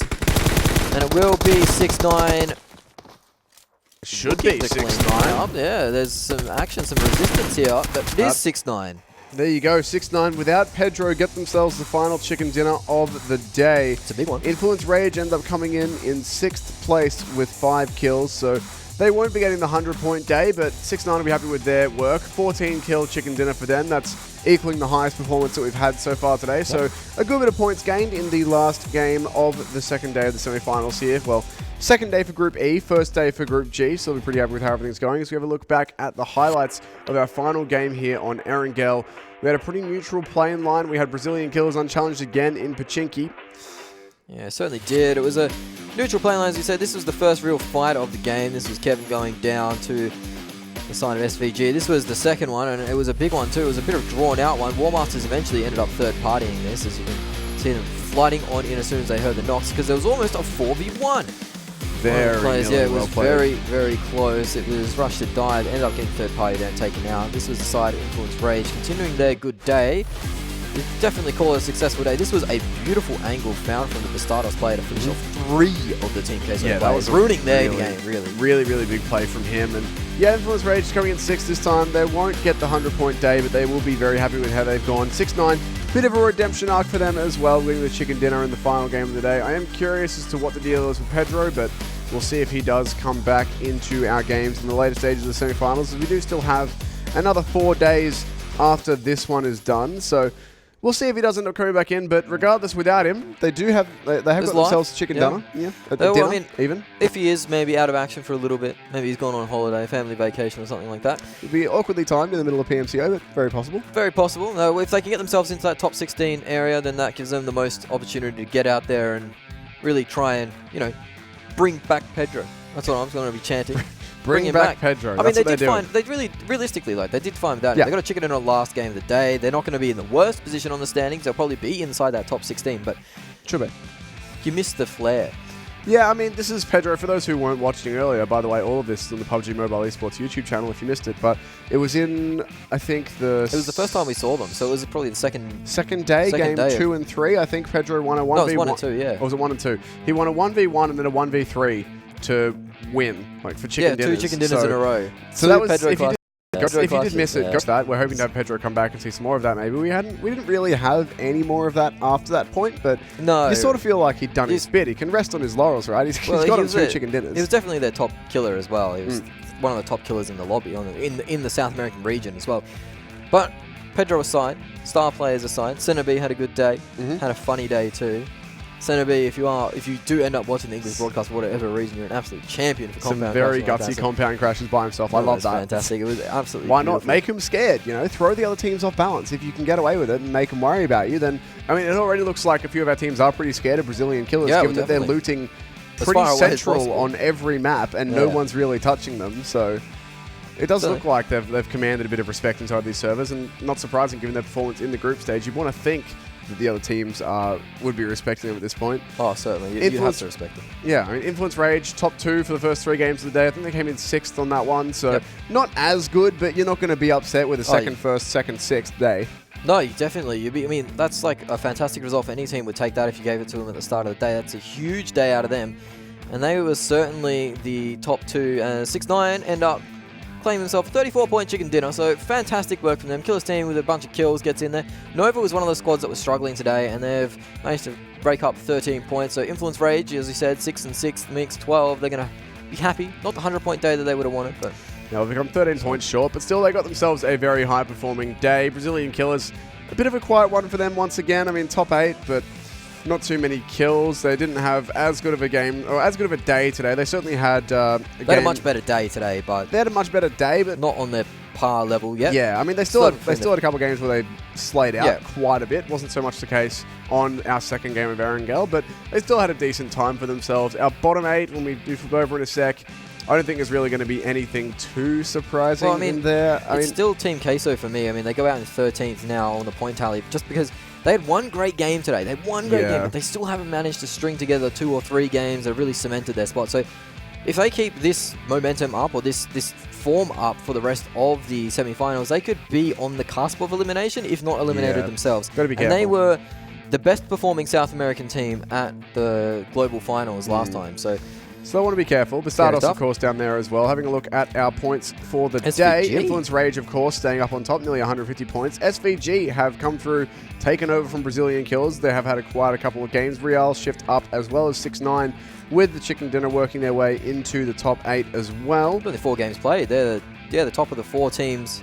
That's actually, that's very impressive. So they're coming first fantastic in job. Group G. Yeah, they have definitely had a good day, despite not having but probably their kill point leader, Pedro. They've still got 23 kill points, and that's very competitive when you look at some of the tallies that the other teams have got with 8. Like, I mean, SvG have 8 games played, 28 kill points. They're Real in second. 27. Yeah, so Killer's team 7. So they're well on pace. Yeah, they're definitely well on pace. You might see them move up the leaderboard a little bit more as they finish their 8 games, actually. That's what we'll be looking for as we do. We'll have them on again tomorrow night. We've already had E versus F, E versus G yesterday. Then we have F versus G again tomorrow for them to get their 8 games in. Then we'll do the same rotation again for the next 3 days to get everyone towards their 16 games. And speaking of 16, should be having a look here at the 9th through 16 teams where I think we'll have a few shuffles changing around, but I don't think it'll be anything too drastic. It'll just be... That gap between first and second, though, is a big one. That's probably the biggest we've had. Yeah, I think the biggest we've seen. Even with Cloud9's dominance in NA, I don't think they had a bigger gap than that. No. I mean, there'll be a team who's bumped down because 6-9 have moved up into the top 8, but I don't think there'll be anything too drastic. And it'll be... I think the bottom 8 should be largely the same as well. So have a look here. Yeah, Team Solo Safe move up a little bit. Guardians Imperium move up a little bit. Everyone else shifts down, and that's pretty much just due to 6-9 moving up. Loops have been on a downward trajectory, but they also haven't played any games today, so they are just gradually getting outscored by teams who've played twice as many games as them. I think after tomorrow we'll get a really good idea of how the teams are performing, as we would have had everyone playing 8, I believe. Yep. So that's really where we're going to look for the benchmarks and see if anyone can get close to Influence Rage. I think 6-9 are in the best position to do so at the moment. Maybe if they get Pedro back, or maybe if they continue their form, they'll be close enough. I mean, if they go that trajectory, they are on like 54 points or something like that. So Well, given that they've been able to crack the top 8 with half the games played, they'll be pretty happy. The bottom 8, I mean, nothing really out of the ordinary here. Like, we see a few teams shuffling up and down as per usual. But again, you've got to remember that these teams do have half the amount of games played. XG being the slowdown is a big one for me, given that they did have a really, really good group stage. But when these teams only have 4 games played against the 8 of everyone else, 6-9 have obviously been playing really well because they've made their way into the top 8 with only those 4 games played. But the end of tomorrow will be the determining factor for our teams who are still in that bottom 8. We have 5 or 6 teams there at the bottom that are 12 points behind the next place. So I believe it's so many teams that need to get some substantial points in the next day of games. Essentially, they only have 4 games played, but they are in like single digits. And if you walk away from a day with single digits, then your next day needs to be pretty big. Otherwise, you're going to get behind the 8 ball, and all of a sudden, you'll find yourself on the cusp of elimination. Yeah, and that's not where you want to be. But of course, we're only 2 days in of 6 of the semifinals, so there's still a decent chance for all these teams to get back into things. And I hope that we do have things being a bit more competitive closer in, as it's not too much fun to know the bottom 8 a while out of the way. So we've still got a lot of semifinals yet to be played. One more day of new games to get everyone to 8, and then we'll do the whole rotation again. But that is it for today's broadcast of the South American Region Semifinals for PMCO 2019. We'll be back at the same time tomorrow night with another set of games. It'll be Group F and G. We will see you then for that.